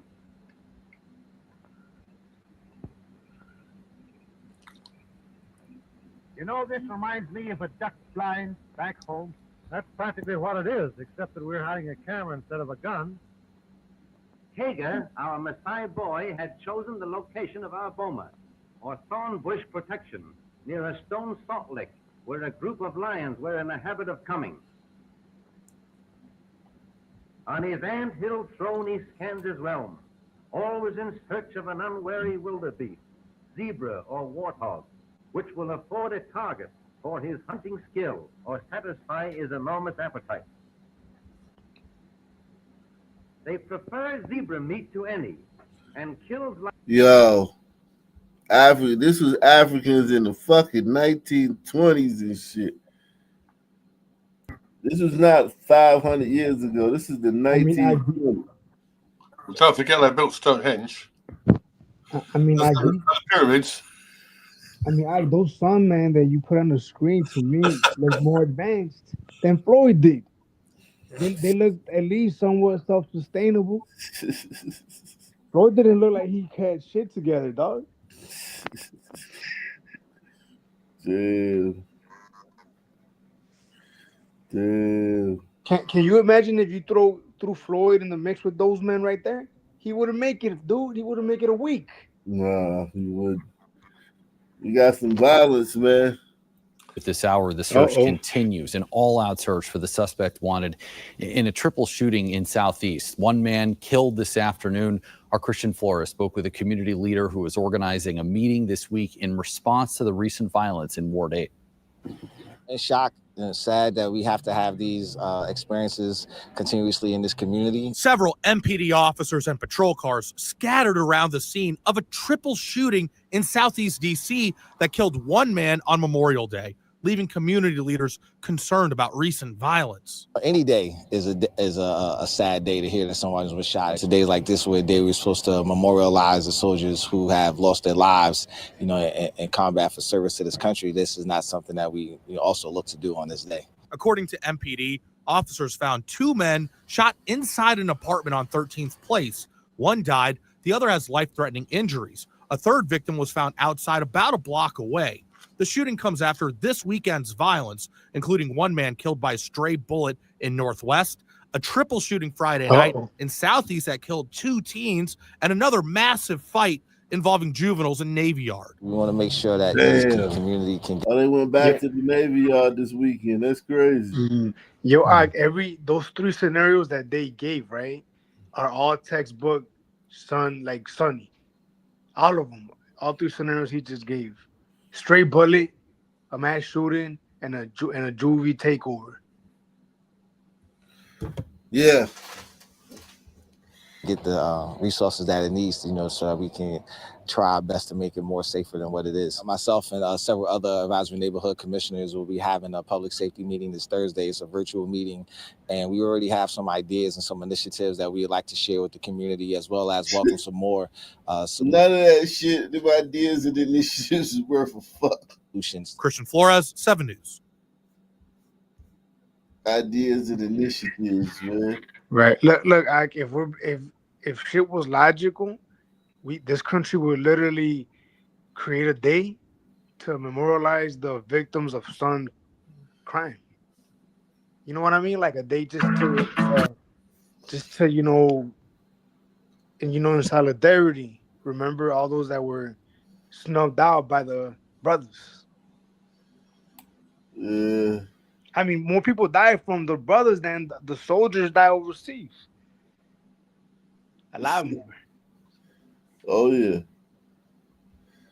I can't believe they went back to Navy Yard. I thought the police said that they were going to clean that spot up, man. Yeah, but how do you stop the sun from rising, Mike? You go the kid. Without upsetting the Jewish crew and the sisters. According to police, that shooting happened in Northwest D.C. on Ogden Street just before 6:30. When officers arrived, they found several shell casings behind an apartment building. They believe a stray bullet entered the apartment, killing a man inside. Everyone deserves to feel safe, not just in community, but in their residence. And so our hearts and our thoughts go out to this family, to this community, and we intend to get to the bottom of this. Tonight, police have not said how many people they are looking for or have given a description of the suspect.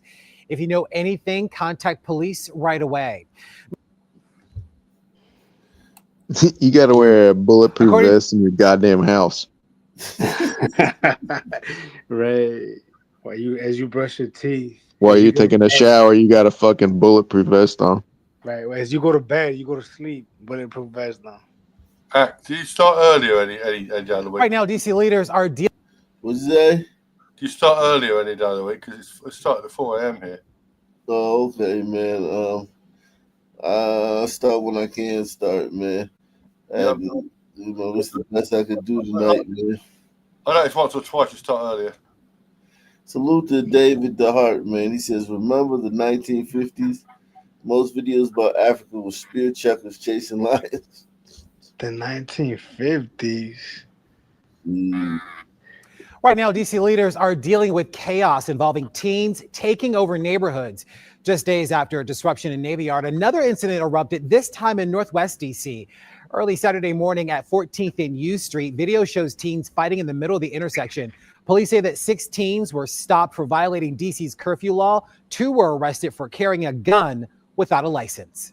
I think it's imperative that we hunker down and we start educating our children on the perils that come with the behavior that we're showing. That's Mr. Baba Hamshar right there. He says that he was out walking with his daughter when he saw the violence break out. Now city officials are enforcing tighter curfews in the area like the Wharf, hoping to curb teen takeovers before summer, in fact, sets in. That curfew is from 5 p.m. to 5 a.m., which includes tonight and tomorrow night as well. The capital of the free world. Happening right now at 11, enhanced efforts by MPD and... It's just amazing, man. There's nothing you can do, man, to stop these people. These people are unstoppable. I think I bet I'll catch you later. What they should do is and again, I don't want to get, it's impossible, but what they should do is arrest them and hold on to them for like 6 hours, right? Hold on to every last one of them. Hold on to them, right? And maybe that'll slow them down a little bit. 12 This hours. comes at the end of a violent Memorial Day weekend in Baltimore. At least 3 people are dead, 4 others shot, including a deadly double shooting just after 1 o'clock this morning. Another man was shot in his car and later died at the hospital, we're told, as residents nearby say they heard that gunfire in the middle of the night. We were walking around, heard a couple loud bangs, didn't really think anything of it. And, reality comes to the situation, and somebody probably just got shot. Well, thank you for joining us. I'm Kai Jackson. Anti-vaccine striker. Over the past few years, Baltimore City has experienced spikes in violence on Memorial Day weekend. And in response, city leaders have increased security, including a larger police presence in areas like the Inner Harbor, Fells Point, even Federal Hill. Now, those efforts include summer juvenile curfew enforcement, which began this weekend. In a moment, Fox 45's Keith Daniels will look into those curfew policies. But we begin with Fox 45's Vincent Hill and an update on this weekend shootings in Baltimore. Vincent. That's right, Maxine and Kai. Almost a dozen shootings, 3 people killed, several others injured. And that one resident I spoke with calling the violence an unfortunate reality. The unofficial start of summer off to a violent start across the city of Baltimore. It's been a pretty busy weekend with the holiday and all that. Police investigating 6 shootings that left 7 victims over the holiday weekend, capped off by a double shooting in the first hours of Memorial Day. I got this Sergeant Lieutenant Lawrence. Just after 1:30 Monday morning, police were in the area as shots rang out in West Baltimore. I got 2 down. I got an adult male and I got an adult female. A man and woman were shot and killed during a possible drive-by shooting. Black vehicle discharging. But the trail of violence across the city started days before. That's the reality of it, is there's always a higher chance something's going to happen. On Friday, a man was shot and injured in Northeast Baltimore. On Saturday, 3 men were shot in 3 separate shootings in East, Southeast, and North Baltimore. Then Sunday, around 2 in the morning. Give the block off Packers Rico, pointed in the car, multiple gunshot wounds. Police find a man shot multiple times inside his car near downtown. Heard a couple loud bangs, didn't really think anything of it. And, reality comes to the situation, and somebody probably just got shot. Bailey lives near where that shooting happened. There's always stories about it. You always hear about stuff happening like this. And it's a little jarring when it happens so close. Police say the victim in that shooting, a 50-year-old man, later died at the hospital. Meanwhile, all the shootings remain unsolved, as violence no longer a surprise to residents. Kind of the nature of everything these days. Meanwhile, those 3 homicides now put the city at over 50 homicides for the year, but that's still down 27% from this time last year. Anyone with information on these recent shootings is asked to call Metro Crime Stoppers. For now, we're live in Baltimore. Vincent Hill, Fox 45 News. Wow. I think about that whole rundown. This comes at the end of a violent... All that violent crime, like the long laundry list he went down. I mean, I can't even imagine a glider town that active in like a decade maybe. But Birmingham's supposed to be having the deadliest year on record right now. I mean, the DNA behaviors are just so glaring. Like it's ridiculous that it's not a mainstream concept. Name one white Chicago. I'll wait. Not one. You said what? There's not one. Name one white Chicago. But do you get the point I'm making, Cool Cat? That whole rundown sir. of crime that he went down. I can't even imagine a white anything with Yeah, that behavior.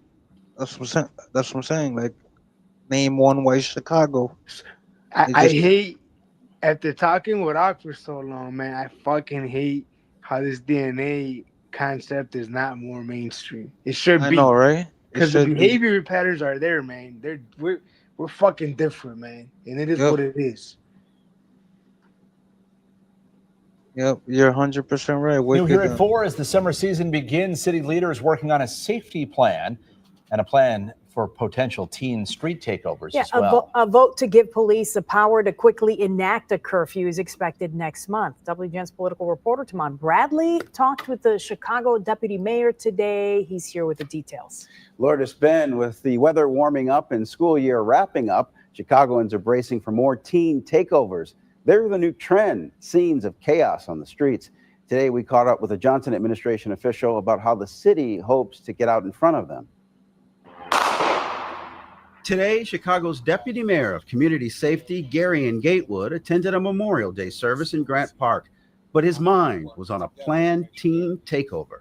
A lot of this comes with conversations with the folks who are posting these teen trends and trying to get ahead of that, and then making sure we have adequate resources in place ahead of the time that they're scheduled to be there, so we can welcome them with open arms. So one, to make sure they understand that they are welcome, but two, to also understand that we want everybody to be safe. The spontaneous. Wow. They just won't stop. It's only going to get worse. As the summer comes. Yeah, they're not going to stop. They're going to ruin a lot of people's. Somebody got. Oh shit, man. Somebody got their fucking thing. What's up, new guy? What's your thoughts, man? Hold on, let me read this super chat. David DeHart says the cop Chauvin was totally corrupt. A dozen cases of abusing arrestees, financial fraud, and other things. Well, I mean, look at Floyd. He was accused of abusing Floyd. How can you trust the other people who accused him of misconduct? Yeah. And even then, like, okay, fine. David, they should have charged and convicted him for the other shit then. But they didn't. They charged him with murdering this clown, dude. Yeah. Spontaneous large-scale gatherings are not always safe, and they're growing in number. Gatewood told us his office is aware of at least 5 teen takeovers over the last week. When you see there's a posting that there'll be a takeover, a gathering, what happens then? So we reach out to the poster. If we have that contact information, we'll reach out to that poster to get a sense of what's happening there. If we know what school they're in, we'll reach out to the schools. As you may have seen, Chicago Public Schools and the police department, and also parks have been sending out letters when we know trends are happening to let parents know, to let families know, look, again, we want you to have fun, but we also want you to be safe. Gatewood says when CPD's chief of Think patrol about that. gets word of a takeover, he repositions police, while city agencies deploy community groups to the scene.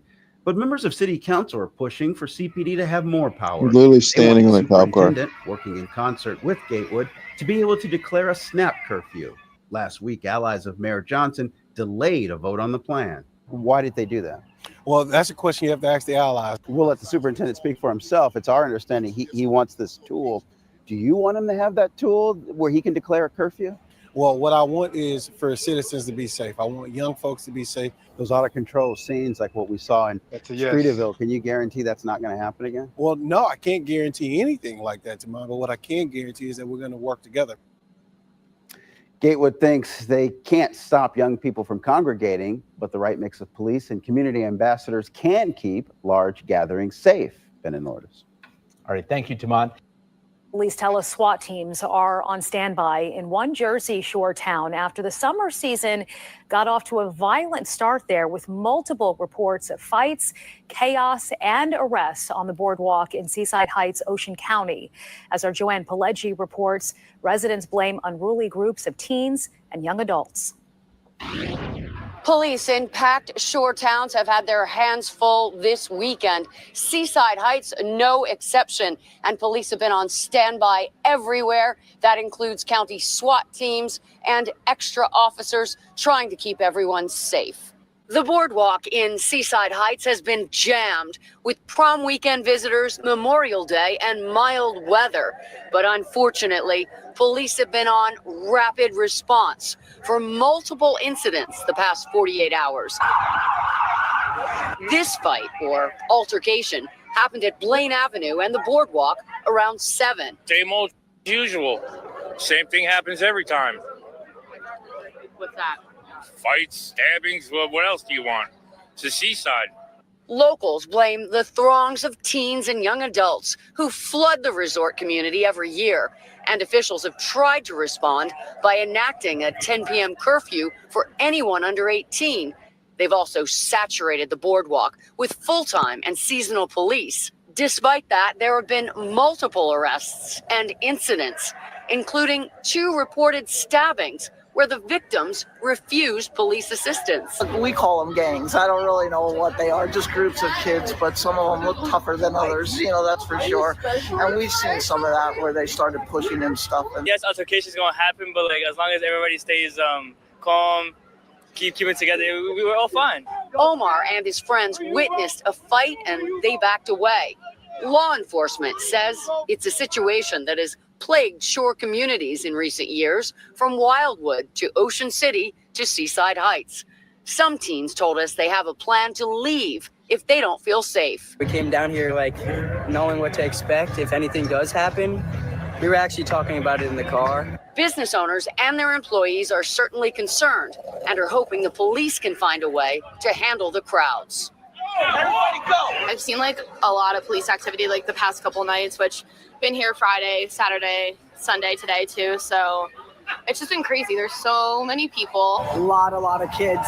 Some a little tougher than others, some looking for problems, some not. So all I can say is know your surroundings, stay safe. Again, police have nearly doubled their presence here, and that includes backup by the Sheriff's Department and the county SWAT team. In Seaside Heights, I'm Joanne Fileggi, Fox 29 News.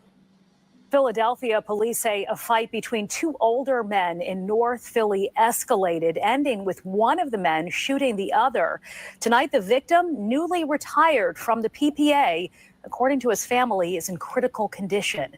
This is the 10 o'clock news. I'm Sheepa Russell.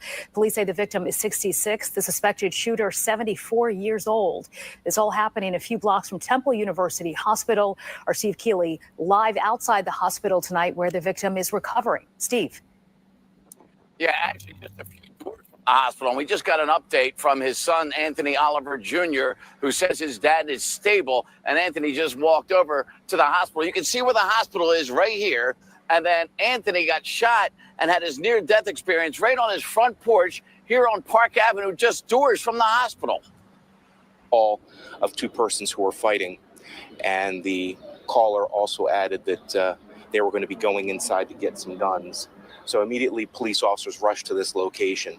And when they got here, just doors away from Temple University Hospital, they learned the fight was between a 74-year-old man and a 66-year-old man that suddenly escalated to a shooting as police pulled up. Just as police officers were arriving, one police officer did hear gunshots and immediately rushed to where he heard the gunshots coming from.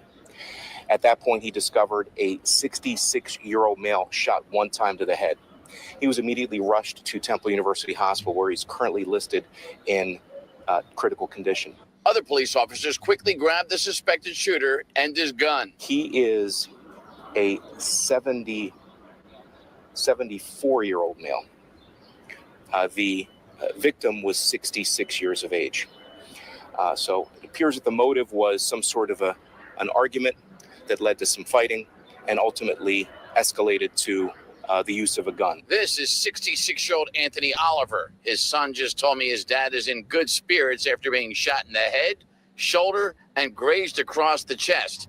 Anthony was shot right here on his front porch, and Philadelphia police sources say the neighbor arrested had a small .22 caliber gun and say doctors have told them the smaller bullets did not do too much damage. And Anthony's family was happy He lives so close to Temple's emergency room and terrific team working there tonight. We're also looking into whether or not intoxication may have played a role in this conflict between these two persons. It is unusual. And again, the information that we have is that there was some sort of a fight, beginning with words, then getting physical, and then these two parties deciding that they were going to settle it with a gun, unfortunately. Well, Anthony was just relaxing on Memorial Day with his neighbor with a couple of Coors Lights at one moment, his family told me, and then something set off the neighbor across the street, who's usually so kind that he brings food over to Anthony Oliver and his family. While here at the hospital across the street, Anthony should fully recover, his family says, with a fresh scar right now, right through his front right cheek on his face where he took one of the bullets. At Temple University Hospital, Steve Keeley, Fox 29 News.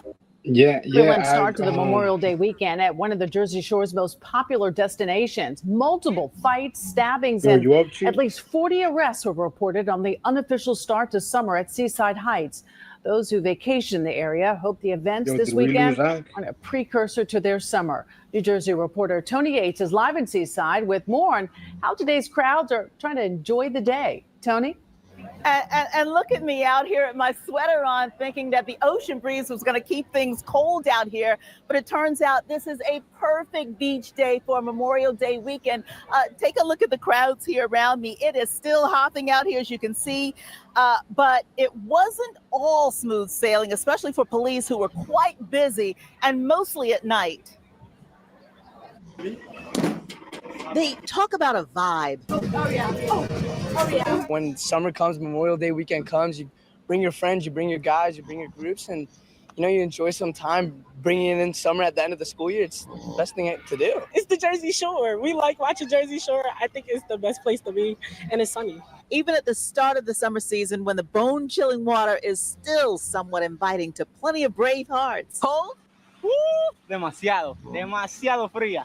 Seaside Heights has a lock on a very loyal crowd, and they showed up this Memorial Day weekend. We like to come for the overall vibe, the overall energy. I'm not going to lie, around this time, it's usually the best it is. But so did some issues that the shore town would rather do without. You are a juvenile. Remove yourself from the boardwalk immediately. There is a 10 p.m. curfew being enforced. Police calling a nighttime curfew after random brawls broke out, mainly among young groups, brawls that have become all too familiar and expected by some. I come down for that smoke, yes. I come down for all the action. All the action. Police responding to several fights, more than a half a dozen stabbings over the long weekend, to the point that local police had to call for reinforcements from other agencies. Assemblyman Paul Kenitra calling for the Senate to pass and Governor Murphy to sign a bill that would stiffen the penalties for disorderly conduct. Had the public brawl bill been in place in time for the weekend, our officers would have had more tools at their disposal. Right now, they're dealing with a lot of disorderly persons offenses, which you can't even arrest for, and a lot of times they don't even give out tickets for that. This would make it a fourth-degree crime. They'd be able to arrest. People would be facing severe financial penalties and potential jail time as well. No problems reported today. It seems like everybody has been on their best behavior. Here's the good news. 100,000 visitors over this long holiday weekend here in Seaside Heights. Here's the not so good number. 73 people were arrested over the 3-day period. 52 of them were adults. 21 of them were juveniles. The Assemblyman, Paul Kenitra, still hoping that brawl bill will pass as soon as possible. For now, we're live here at Seaside Heights. Tony Yates, Channel 7 Eyewitness News. Okay. Happening now, Dalton police are investigating what they believe is a double murder-suicide. They say a man shot and killed his wife before driving to another location to shoot and kill his girlfriend. Then he turned the gun on himself. Fox 5's Eric Mock is live from the scene of the first murder that's on Moore Street there in Dalton. Eric, walk us through this tragic event. Eric, really very tragic. We're learning from police that they actually responded to the Murray Avenue apartments yesterday evening around 6 p.m. because the woman who lived here, her coworkers, called police. They were worried because she hadn't shown up to work for several days. And when police got inside her apartment, they unfortunately found her dead with an apparent gunshot wound to the head. Now, detectives then looked through surveillance video from the apartment complex and saw a suspect leaving her apartment on Wednesday evening. They tracked that suspect's vehicle to an apartment complex on Shadow Lane. That's about 3 miles away from here. Now, while waiting for a search warrant to go in there, police say the father of the second victim actually showed up to the apartment to check on his daughter. And when he went inside, he discovered her and another man dead inside. Wow. Investigators believe the man shot the woman there as well before shooting himself. Jesus. Oh, we covered that story earlier.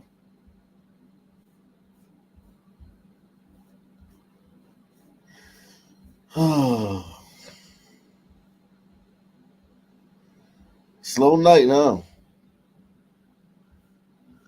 Mobile's pretty lit right now. Mobile? Oh, yeah? Mm-hmm.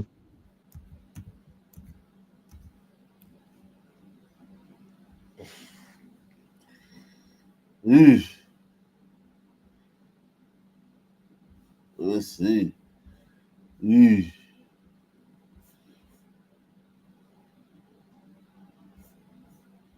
Oh, man. Eesh. Bill woman accused of not paying a contractor for work worth of thousands of dollars. And that's according to court records obtained by Fox 10 News. Tonight, Paige Daniels facing theft of services charges. Our Natalie Williamson spoke with the alleged victim. And Natalie, he says he's struggling to stay afloat. I did Lanice and Cameron, and the court documents say Edward Anthony Hovel Services was hired for a flooring job worth nearly $9,000. The alleged victim, Anthony Hovel, tells me Daniels posted ads for work on social media. He says he needed money to make ends meet, so he was willing to take on the task. Hovel tells me he was hired by Daniels to fix the floors inside a local business, and they agreed on a price. He says after the job was finished, he was never paid. And despite multiple attempts of trying to contact her, he says she never answered. Hovel tells me this didn't just hurt him financially, but it also impacted him mentally. The main thing has been my power and my mortgage. And then my truck got to the point, thank God, I've got a truck in the backyard. It's broke, but God's going to bless me with some finances to get it fixed and everything. And I know he's going to. I have clinged to this Bible and wrote so much in it and just been talking to him and talking to him and talking to him. And he has made a way to where I have peace today. And to me, that's a blessing alone, because mentally, my flesh, I'll be honest with you, I've wanted to sit there and kill myself, because it's like, I don't have nothing. I have nothing to go to. I don't want to be back at a homeless facility. I don't want to be back on the street. I didn't sit here and do this to, you know, it puts you in a very, very, very bad situation mentally. And according to jail records, Daniel is out on a $7,500 bond. Wow. We reached out to Daniels and she told us she would give a response. $7,500 bond. Jeez. Poor guy. Just keep yelling at that Bible, it'll figure itself out. Yeah. Now to an urgent search happening right now for a man accused in a deadly Bay Minette shooting. Yeah, investigators consider Darius Andrews to be armed and dangerous. They say they saw him running from the scene of a large party where that shooting happened. Police identified the victim as Durante Booker.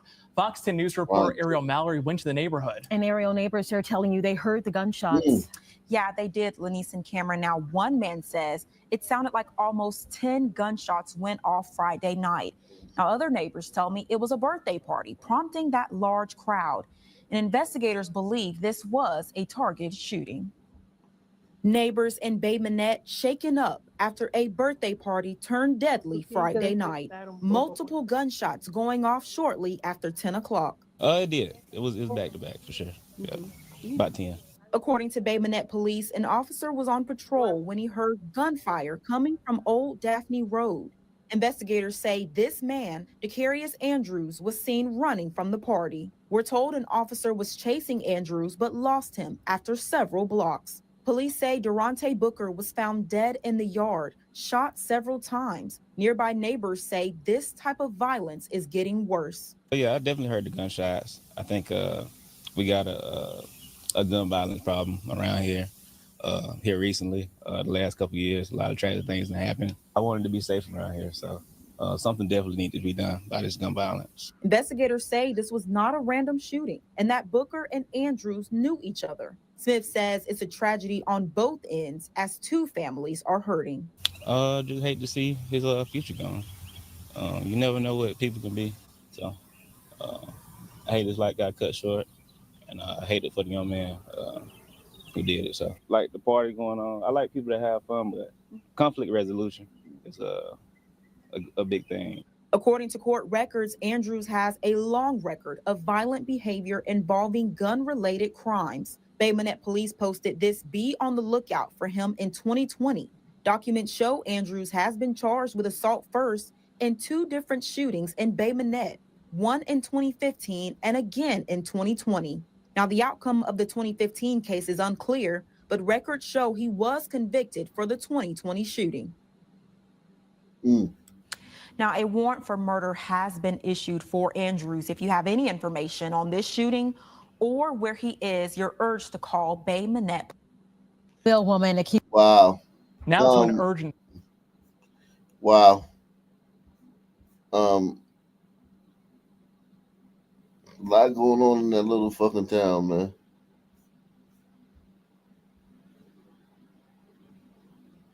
Wow.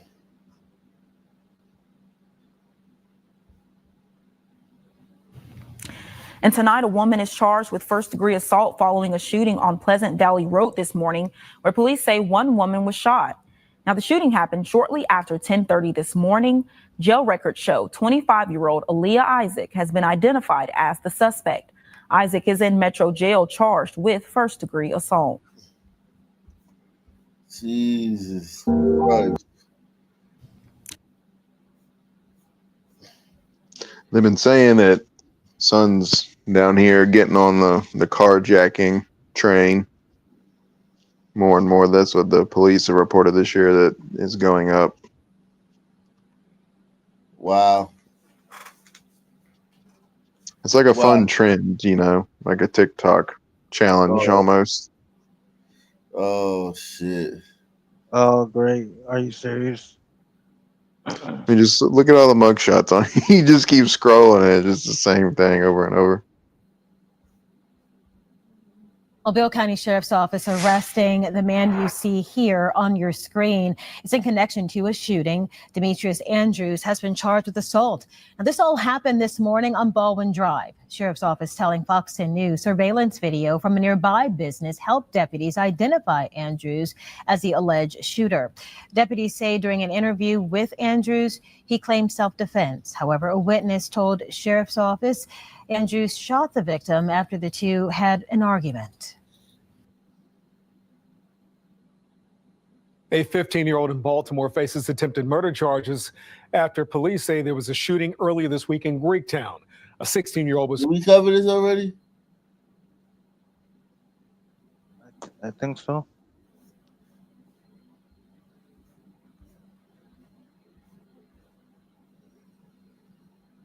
There's one that I did want to cover that oh wow, violent Memorial Day in Milwaukee. What a surprise. In Milwaukee, things turned violent over the weekend. Very violent, as our Abril Preciado reports 6 separate shootings ended with 2 people killed and many others injured. She joins us live. Abril? That's right. One family tells us it was supposed to be a fun weekend, but instead ended at this cemetery. Just a simple car accident. Dude hit his car, he got out, him and his brother asked him for some insurance. Pulled the gun and shot him. Georgia Thompson says her godson, 36-year-old Ronte Davis, and his brother had just left her home from a family gathering when they were involved in a double shooting at Union Cemetery on Milwaukee's north side Sunday night. His family told up. Milwaukee police says Davis was pronounced dead at the scene and his 37-year-old brother was taken to the hospital. It needs to stop. It needs to stop now. But these guns ain't where it's at. Y'all killing people, innocent people. This is just one of the 6 shootings that occurred over the weekend. A second deadly shooting happened near 35th and Flores Sunday morning, where a 48-year-old was killed.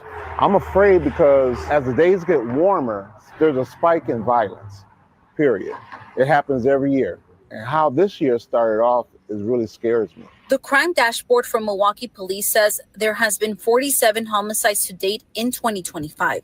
While community activists like Tracy Dent credit citywide gun violence prevention programs like 414 Life, he says more needs to be done. We got to start teaching the people in our communities, these things and how to de-escalate a situation. For now, the Davis family leans on one another to grieve the loss of a father, son, and brother. Pray for his family.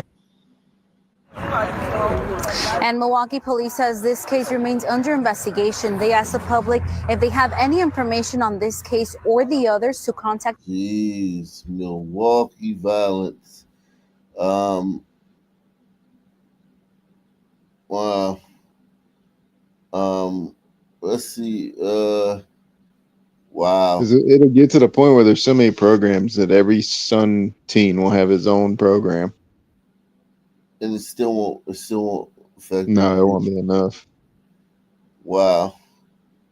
This is absolutely amazing, man. In North Philadelphia, family, friends, and community members coming together tonight to remember a father killed in a hit and run. And police are still looking for the driver. Our Ellen Koloje reports. So many memories here on this block for 32-year-old Nafis Jenkins. He grew up on this street with his friends and neighbors, but instead of celebrating the holiday weekend with him, everyone here gathered to mourn his death. It's just hard. It's really hard. Sharon Carter wants people to remember her son as a loving father of a 1-year-old baby girl who had some problems but turned his life around. He was bright. He was bright. Had some problems to turn his life around. Even the hit and run victim is a fucking wow.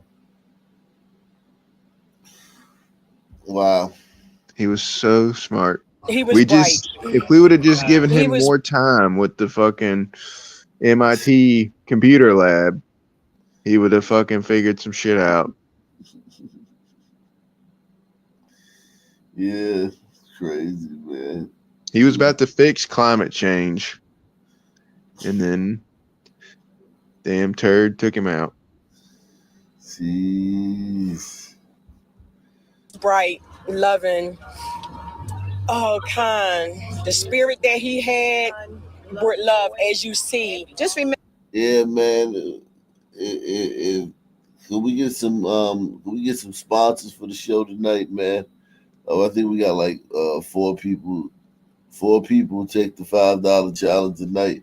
Let's see if we can get 4 more, man. Let's see if we can squeeze 4 more out of this show tonight, man. In honor of George Floyd, man. Remember his smile, his joy, his love for life, love for people. He was a great child. He was very good. I love him. And they all do too, as you can see. So many people turned out to honor 32-year-old Nafis Jenkins to celebrate his life and call for justice. Police say a speeding driver hit Jenkins a little before 2 o'clock Sunday morning when he was crossing Lehigh Avenue between 12th and 13th Streets. Police found the abandoned white Honda severely damaged in a lot at 12th and Park Avenue, but no sign of the driver. It's not fair to no one to just do what you did to my son and then you kept running. You didn't justly hit him. You killed him. I know you're living with the guilt right now that you hit somebody. So the best thing to do right now is just turn yourself in. Because you really living with the fact that you killed somebody, God is watching you. So best thing to do is just turn yourself in. So my advice would just be do the right thing. Finding your heart to do the right thing. So again, his friends and family are just praying that the person who did this comes forward. And if you have any information about this case, please contact Philadelphia There Police. ain't a chance in hell that the person who did this will go For real, they're not gonna turn themselves in, yo. Don't you people get it? Yeah, why would you in a million years turn yourself in if you've gotten away with it? It's already over. For real. Oh, wow. All right, so good morning. So I'm just going to give you a quick briefing overview of what happened. Around 10:27, men and women hear gunshots. We have officers out here We have different groups of young people or different groups that are out here. They're moving them out of this process. Around 10:27, they hear several gunshots fired. As a result of that gunfire, we have 11 shooting victims. Of those 11, 8 of them are adults. 2 of those individuals, a male and a female, have been pronounced. The other 8 are in other 9 are in a stable condition. Of those total 11, 3 of them are juveniles, 15, 16, and 17. And so it's been a challenging day for the men and women throughout the different parts of the city. We had groups of individuals, particularly juveniles.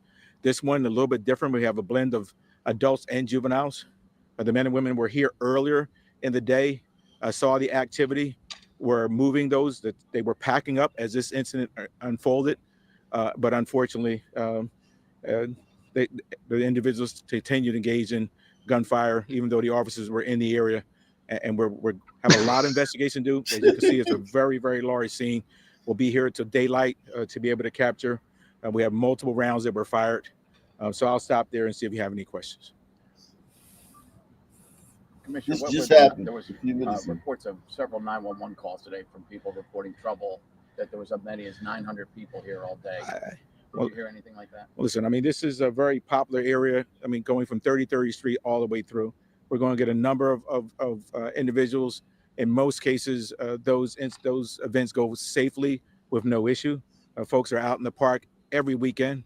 As you know, we're dealing with juveniles, whether it be at Broad and CB Moore. This one a different blend because we have a large number of adults involved in the event over here. But it's not uncommon for us to have large groups of individuals surge into the park. We deal with those on a regular basis. But at the same token, when an individual decide, you can see how dark it is up there. It's only lit up there now because of our lights up there. Secreting themselves in the park becomes even a greater challenge to identify who's out there and who may be engaged in negative behavior. While you're still searching, did you find, did your folks recover any weapons yet? We have not recovered any weapons at this point. Any individuals stopped cooperating with you guys to help? No, we have no one stopped at this time. Homicide is on location. We'll start going through the process.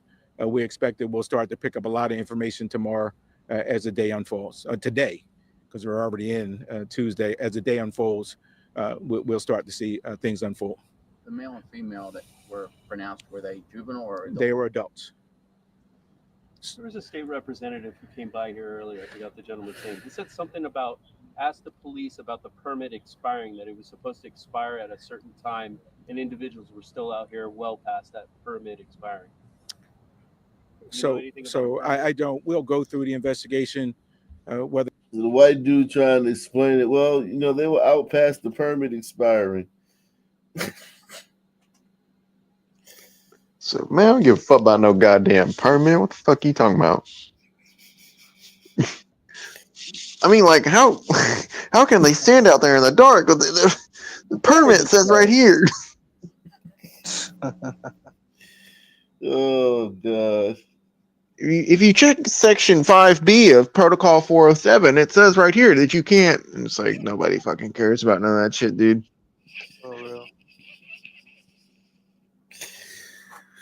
Trying to make sense. Just the glider trying to make sense of this crazy world. Female that were pronounced, were they juvenile or adult? They were adults. There was a state representative who came by here earlier. I forgot the gentleman's name. He said something about, asked the police about the permit expiring, that it was supposed to expire at a certain time, and individuals were still out here well past that permit expiring. So I don't. We'll go through the investigation, whether they have permits or not permits. I mean, we're in the park, right? And so there are going to be folks that are going to say that, hey, the police should have been out here. We're in the park. People come in here. It's Memorial's Day, and so we try to manage the crowds as they unfold, but at the same token, it is a challenge when individuals decide that they're going to fire into a crowd. That's something that we can't anticipate, but we do work hard to try to address the issues as they come underway. Commissioner, do you believe this was one gunman, or was this kind of an incident of like mass hysteria where just people started firing? We don't know yet. We can hear multiple rounds from stuff that's been already posted on social media. The team will dissect that. We have our team up there. Crime scene is now going through, looking at the shell casings. We'll be able to determine, if it was one weapon or multiple weapons. But it's pretty rapid fire, so we're gonna be pretty confident that there probably was a switch on this gun. There were some videos on social media circulating. I'm assuming you guys were using that as part of your investigation. Yeah, absolutely. We'll go through all of the social media stuff that's come after and prior to see if there was anything that we could have missed. Thank you, sir. We good? Thank you. All right. Thank you, everyone. Jeez. Back to bed. Mass shooting just a few minutes ago. In honor of George Floyd, everybody in the Right. chat, donate one counterfeit $20 bill. Yeah, don't donate a counterfeit. A counterfeit. Is this counterfeit? No, this is real. There's something wrong with their minds. Shit.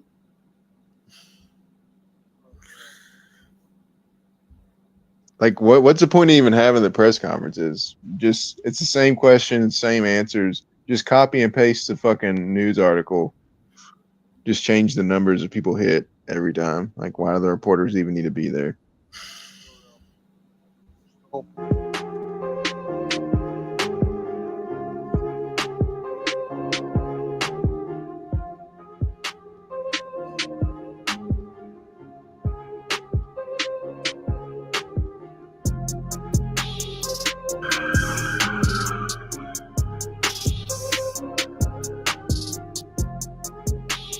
Oh wow, this is what they got for the fucking. Okay.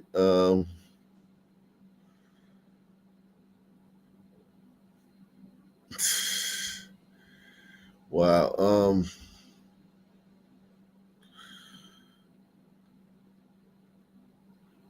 Damn. Double shooting in Milwaukee.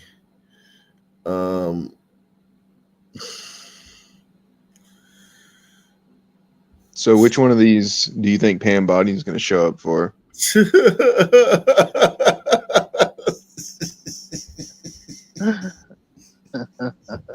She going to prance her little Zio cuck ass out there in front of a bunch of sons and tell them we're going to get to the bottom of this? You think a rabbi will stop spanking her ass long enough for her to come out to little old Milwaukee and fix some shit? Jeez. I mean, she could get it. Yeah, Pam Bondi, when them Juice Crew got smoked in DC, they woke her ass up out of bed. Said, listen here, you little shiksta, get your narrow ass down there right now. Yeah, Tell them this is the worst. This is another Holocaust. Yeah, Say that that's shit. right. She was there so quick. That's right. Damn, I didn't know Another- that until now. Yep. Tell them you'll give us another 10 billion in weapons to Israel right now. Do it, bitch. Yeah. Oh man, it's so much violence, yo. Well, it was a violent holiday weekend in Columbus. Columbus police responding to shootings Saturday, yesterday, and even early this morning. Two of those shootings, including this morning's on Livingston, were deadly. Now, for a second year in a row, Taco Fest had to end early after reports of young people starting fights. Jesus Christ. Taco Fest. They ruined everything. Like Taco Fest. Think about how fun that is, for the family. It's just you're just gonna have to make it where it's like $50 for a ticket to go to anything. Oh yeah, that'll definitely hit. You gotta put guardrails. You gotta build a wall around the whole fucking thing. Put metal detectors and armed security towers. Make it $50. And then it would be worthwhile. But then they would just be shootings outside of it because the sons would be loitering. Exactly. But no, you could build the perimeter and say it's $5 to get in there. And then it's $50 to get in the actual thing. And then sons would just be like shooting like outside of the perimeter. That's what I'm saying, though. It's just there's nothing you can do. You can't have events. Like you can't do anything. Fucking Taco Fest, man. I love tacos too, man. It needs to like you could probably maybe you could have like a book festival. They wouldn't show up for no book festival. Yo, listen. Listen, I love tacos probably more than I love glizzies. And I love glizzies. Damn these niggas. Second year in a row, Taco Fest had to end early. That's after reports of young people starting fights. Just an hour later, 2 people were shot in the Short North, just blocks from the festival site. 10 TV's Carla Rogner learned more about these investigations. She's live for us right now in the Short North. Carla. Yeah, Colin, city leaders and police have spoken many times about increased efforts to keep the Short North safe, from additional officers and cameras here to even using intelligence to be proactive and learn about crimes before they happen. But even with all these precautions in place, this was the scene of several crimes this weekend. 2 people shot in the Short North around 9:15 Saturday night, both taken to the hospital and expected to survive. The violence unfolding just a few blocks from Goodale Park, where organizers of Taco Fest shut down the event early due to reports of violence for the 2nd year in a row. Organizers sharing a statement saying, in part, after working closely with city officials, it became clear that our event was deliberately targeted by a large group of minors whose only intent was to disrupt, not to enjoy what Taco Fest is truly about: the food, the music, and the fun. And to those who may now hesitate to return, please know that we hear you, we understand, and we're heartbroken this happened under our watch. Is there anything that the city is going to be looking at because of the issues they've had now 2 years in a row? Well, look, I think we're still gathering the facts of what happened, but it's certainly alarming on its face what we've seen. City Attorney Zach Klein says the city will prioritize public safety and review events planned for this summer to avoid what happened at Taco Fest. That our division of police are doing a fantastic job. We have to continue to support and uplift them. We have to make sure that people come down to the Short North. It's a crown jewel neighborhood of the city of Columbus. A lot of jobs, a lot of money that comes into the city, a lot of tourists. It's a reputation interest nationwide. People think of the Short North. So we need to have that as a strong, vibrant place. And I'll do everything I can as a city attorney to make sure that happens. The Taco Fest continued without issues on Sunday after banning people They under literally 21 years patting old. people down Only children to 10 and go to under the could enter Taco with an Fest. adult. You gotta get fucking fondled and violated in public in the street to eat a taco. And those motherfuckers see all these families down there. They still don't give a fuck. Like, it means nothing to them. You gotta see all these families down here.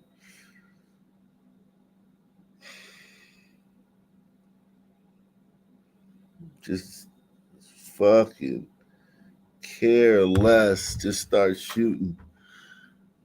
Just assholes. Just a bunch of fucking assholes.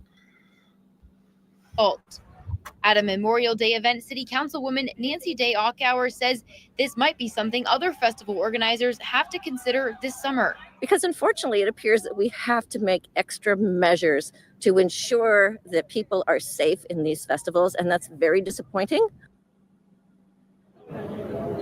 Yeah, the councilwoman says the city wouldn't be able to require age restrictions, but it could be a conversation that they have with event organizers. Now, police are still investigating whether those fights at Taco Fest and the shootings here in the Short North are connected. Colin? Yeah, and Carla, do organizers plan to continue Taco Fest next summer after this? Yeah, Colin, that statement they put out a few hours ago says they hope the community will be able to come to their next events, which implies that they are hoping to have more events here in Columbus. And I asked Zach Klein today if the city would do anything to prevent what we saw this weekend from happening. He says that the city is going to have to take a look at all the protocols for all the events planned this summer to make sure that safety is the priority. Colin? I'm Greg. Well, it was a violent holiday.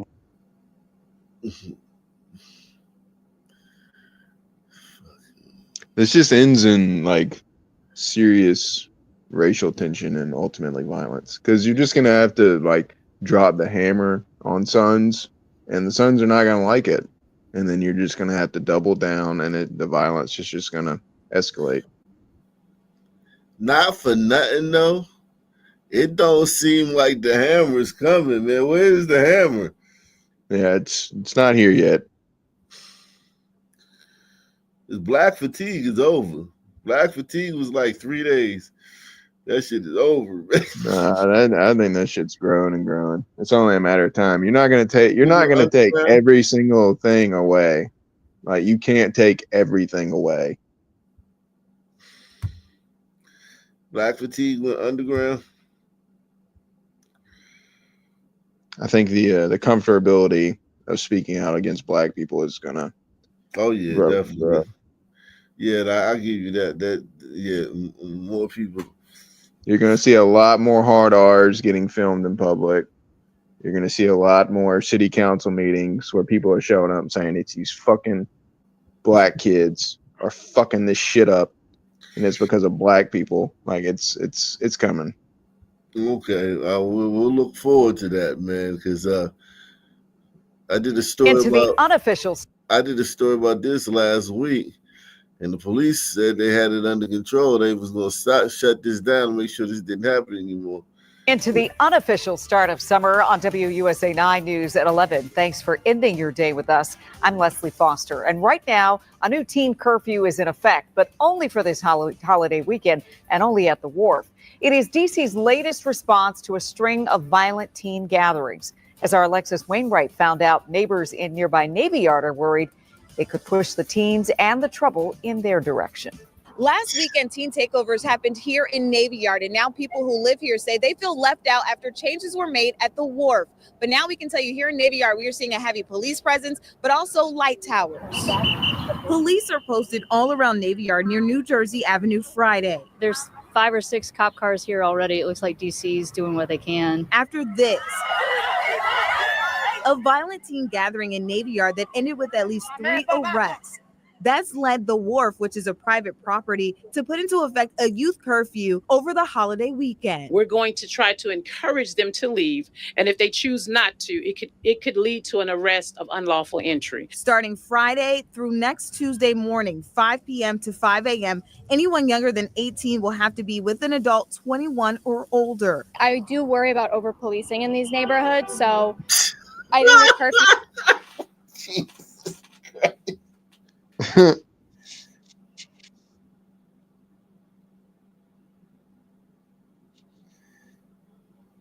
This about over policing. Like, white chicks under the age of 25 are really known for having their head on straight and knowing how the world works. I'm really worried about over policing. I'm really worried about the fact that you're allowed to vote. Yeah, exactly. The blacks are being over policed. Salute to Boy Caccini said, "Hey, Ak and Nation, here's to remember George's sacrifice."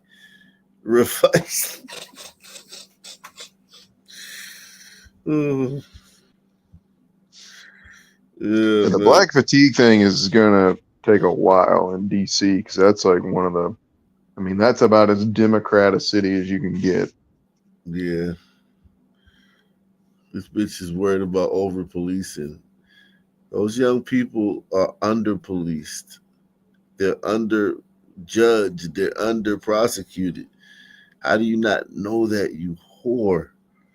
I do worry about over-policing in these neighborhoods, so I think the curfew is an idea. I don't think it's a solution. Social media meetups, group chats, and viral challenges are shaping real-world behavior. And those changes in behavior also require us to change our posture. DC Police Chief Pamela Smith says these teen takeovers stem from kids trying to compete to see what city can do it better with large group gatherings. And now there's a firm message to parents. They need to know where their kids are in the evenings. But there are neighbors down the street in Navy Yard who say this makes them more concerned. But it's a slap in the face to us up in the Navy Yard. Carolette Sweat is one of the many neighbors who attended a meeting earlier this week. Now, I know they're not complaining now. Like, oh my God, these people are insufferable. To discuss solutions for this area. But this is something she never expected. They can just walk right up the street here to the Navy Yard. And there are still questions as to how will arrest of teens be handled. And a lot of arrests are being taking place, but then the kids are right back out on the street the next weekend doing the same thing. So then what? Now, there are still lingering questions about the kids who choose not to participate in events and activities offered by the city. Meanwhile, Mayor Bowser says that she is looking at an emergency legislation to update the DC curfew law. She says that could be as early as 7 or 8 p.m. Right now, it's at 11 p.m., but she did not give an exact timeline. In Navy Yard, Alexis Wainwright, WUSA 9. Oh, man.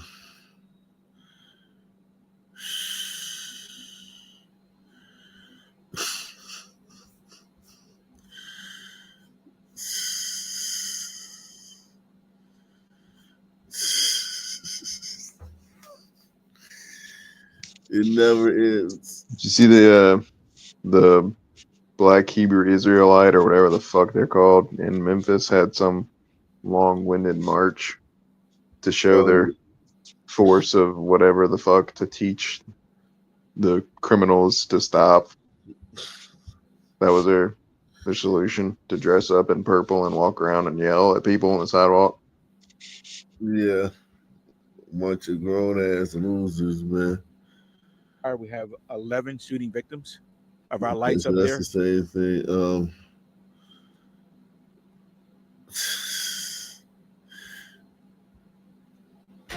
Right now on NBC 10 News at 11, a busy night for police in North Philadelphia. A man shot and killed, and detectives are working to figure out if it was self-defense. And just blocks away from there, another man shot in what police say is an argument between neighbors. Thank you for joining us. I'm Fred Shropshire. And I'm Jacqueline London. Thanks for joining us tonight. We will start with that neighbor dispute involving two elderly men. Police tonight calling the crime unusual. They say the two got into some kind of confrontation before a 74-year-old man pulled out his gun and fired shots. NBC 10's Aaron Baskerville has more details. An argument between two neighbors here on North Park Street in North Philadelphia turns into a shooting. Police say they have arrested one person. They also say this all started when both neighbors threatened to go get their guns. I never heard no yelling, no screaming. I just heard bop, bop, bop, bop, bop. God I just damn, heard the Philly is just insane, man. Philly, man. She looked like she could have looked good if she didn't live in Philly. That shit is like a goddamn curse, man. She probably would look good if she lived in New York or DC or something. I never heard no yelling, no screaming. I just heard bop, bop, bop, bop, bop. I just heard this loud noise. Zaz and A. McQuay heard the gunshots, but first thought they could be fireworks on this house. A Zaz and A? Bop, bop, bop, bop, bop. I just heard this loud noise. Zaz and A. McQuay heard the gunshots, but first thought they could be fireworks on this holiday. She tells NBC 10 she knows the 66-year-old victim, considered a friend to the family. He looked like he was in a happy mood. I goes in the house and then everything just happened so fast. Investigators swarmed her block tonight after they say a 74-year-old man shot a neighbor during a confrontation. Shit. A 74-year-old shot a 66-year-old. Y'all talking about YNs. It just ends. Fuck the YNs. It just ends. You can see at least one bullet hole in a window, and officers say they found several shell casings on scene. Appears that the motive was some sort of an argument that led to some fighting. And Jesus Christ. Salute to Big Larry. Big Larry's in the building, man. So you got a 74-year-old killed a 66-year-old.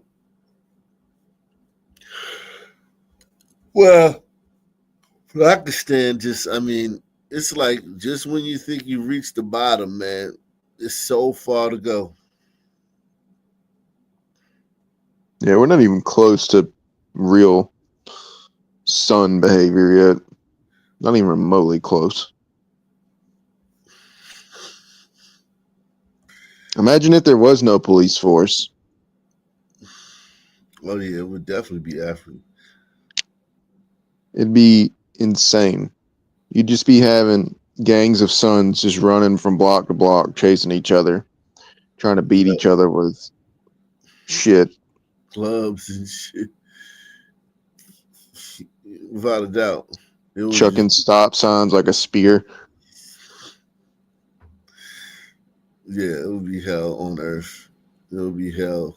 That's why everybody talks shit about we need to move back to Africa, and nobody ever moves back to Africa. Nobody ever moves back to Africa. They all talk that back to Africa shit, and yet you can't pay them to literally really move back to.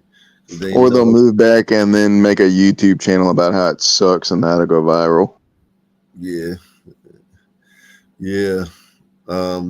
That's actually like a fun game to play, is when you find those people that actually start, like step 1 in moving back to Africa, I'm going back, blah, blah, blah. And you just watch the progression of their YouTube videos as they actually move back. And then within like the 6-month mark, it's like, why I had to leave Africa. It'll be their most viral video. Hell yeah, it's crazy. It's not because there's anything wrong with Africa. That's not why I'm moving back to America. It's because, I just feel like, the white man. It's the white man. It's always gonna be the white man. Let's see this chick. You going too far. You didn't even give me a chance to get the fuck up. I told you. You ain't gotta tell me shit. I'm still dying in this bitch. Man, fuck you. It's in the go bag, but I'm sitting down. I never got up. What the fuck wrong with you? It's illegal to have it to go bag. Man, you gave it to me illegally, bitch. What's wrong with him, man? Glass everywhere, guys. Step back so we can, man. You did. Sorry, but let's wait. I've been busy. You missed them. Oh, that shit all in my eye. You don't think about the funny shit back on here? What's wrong with you, man?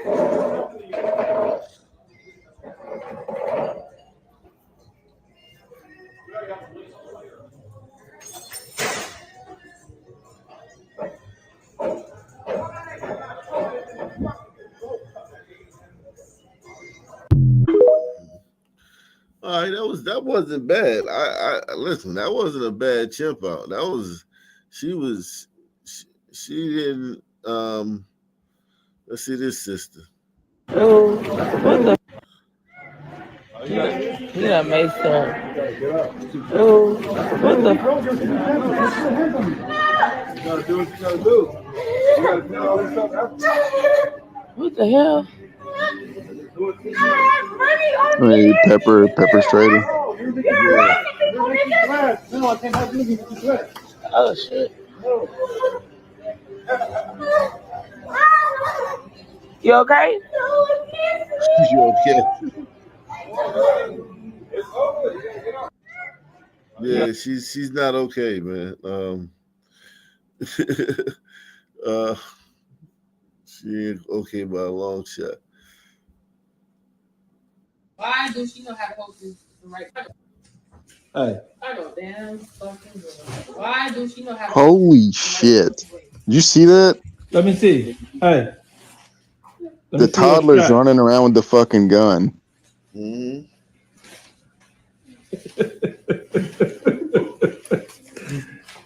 That's right. Oh, you pistol with her? You pistol with mommy? Pistol with mommy. Say, give it up. my shit? Oh, you gonna let her take your gun? No.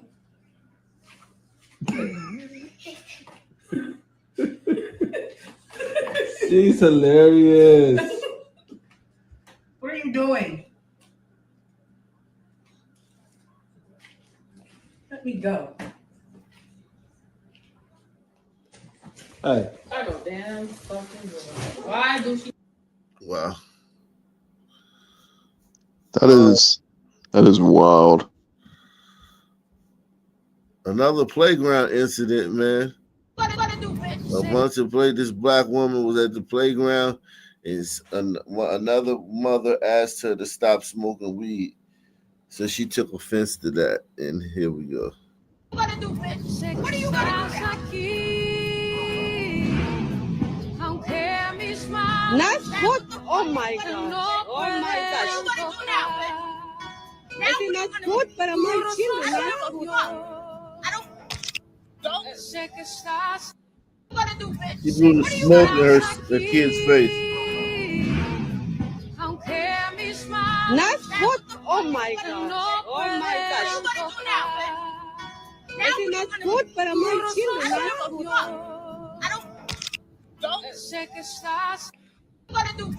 What are you gonna do? Watch her blow the kid. Watch her blow the smoke in his kid's face. Not good. Oh my god. Oh my gosh. I think that's good, but I'm my children. Not good. And she got some black dude she can call that'll come up there and air that playground out. You know that, right? The only way to fix sons is violence. You're just gonna have to be more violent than they are. Yeah. Some black dude. I mean, how would you like it if you took your kids there and she was blowing smoke? Yeah, I mean, I wouldn't like it either, but I probably wouldn't say nothing to her because I already know the chimp out will come. I probably would just leave, man, because like a joint like this she's so dangerous. Like she has no like when she can call somebody to come up there, and she won't have to deal with any of the consequences. Like, you know what I'm saying? Like they're not gonna charge her with anything for that.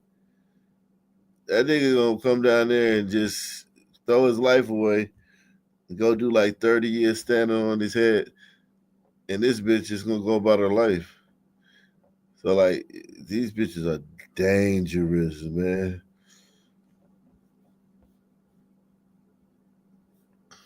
They don't have to worry about anything.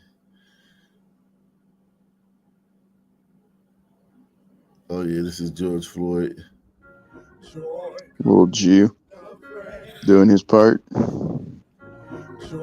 comes in the morning. Troubles, they don't last always. I think 2020 was the year that, like, America as we know it died. Joy comes in the morning. Weird place, man. Troubles, they don't last. You know, like, don't you feel like everything's just weird now? Yeah.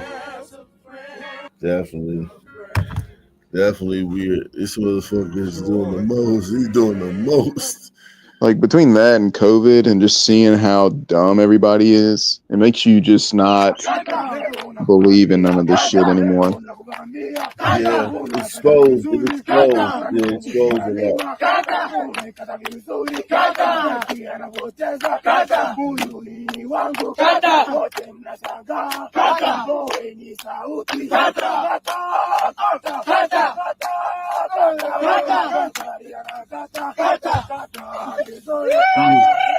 She part of the culture.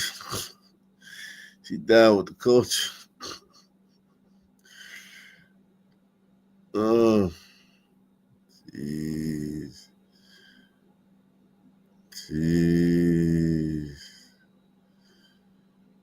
Down with the culture.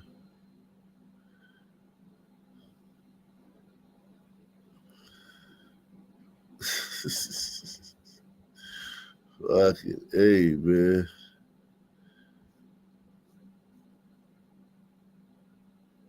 It's a basketball game turns violent. Screen right here. This is video from a violent fight at a basketball court in Cyprus has deputies asking for your help in identifying the young men on this screen right here. This is video from the first fight that escalated into gunfire back on May 12th at a court known as The Cage. Bullets hit several vehicles and even a nearby home, but no one was hurt. If you do recognize anyone involved, you are urged to contact Precinct 5 detectives. A violent fight. Jesus, man. Salute to also the healer in the building. He said, "Sup, y'all? 3 people got shot in Congress Heights earlier today." Jesus Christ. Wow. Wow. Any final thoughts, guys?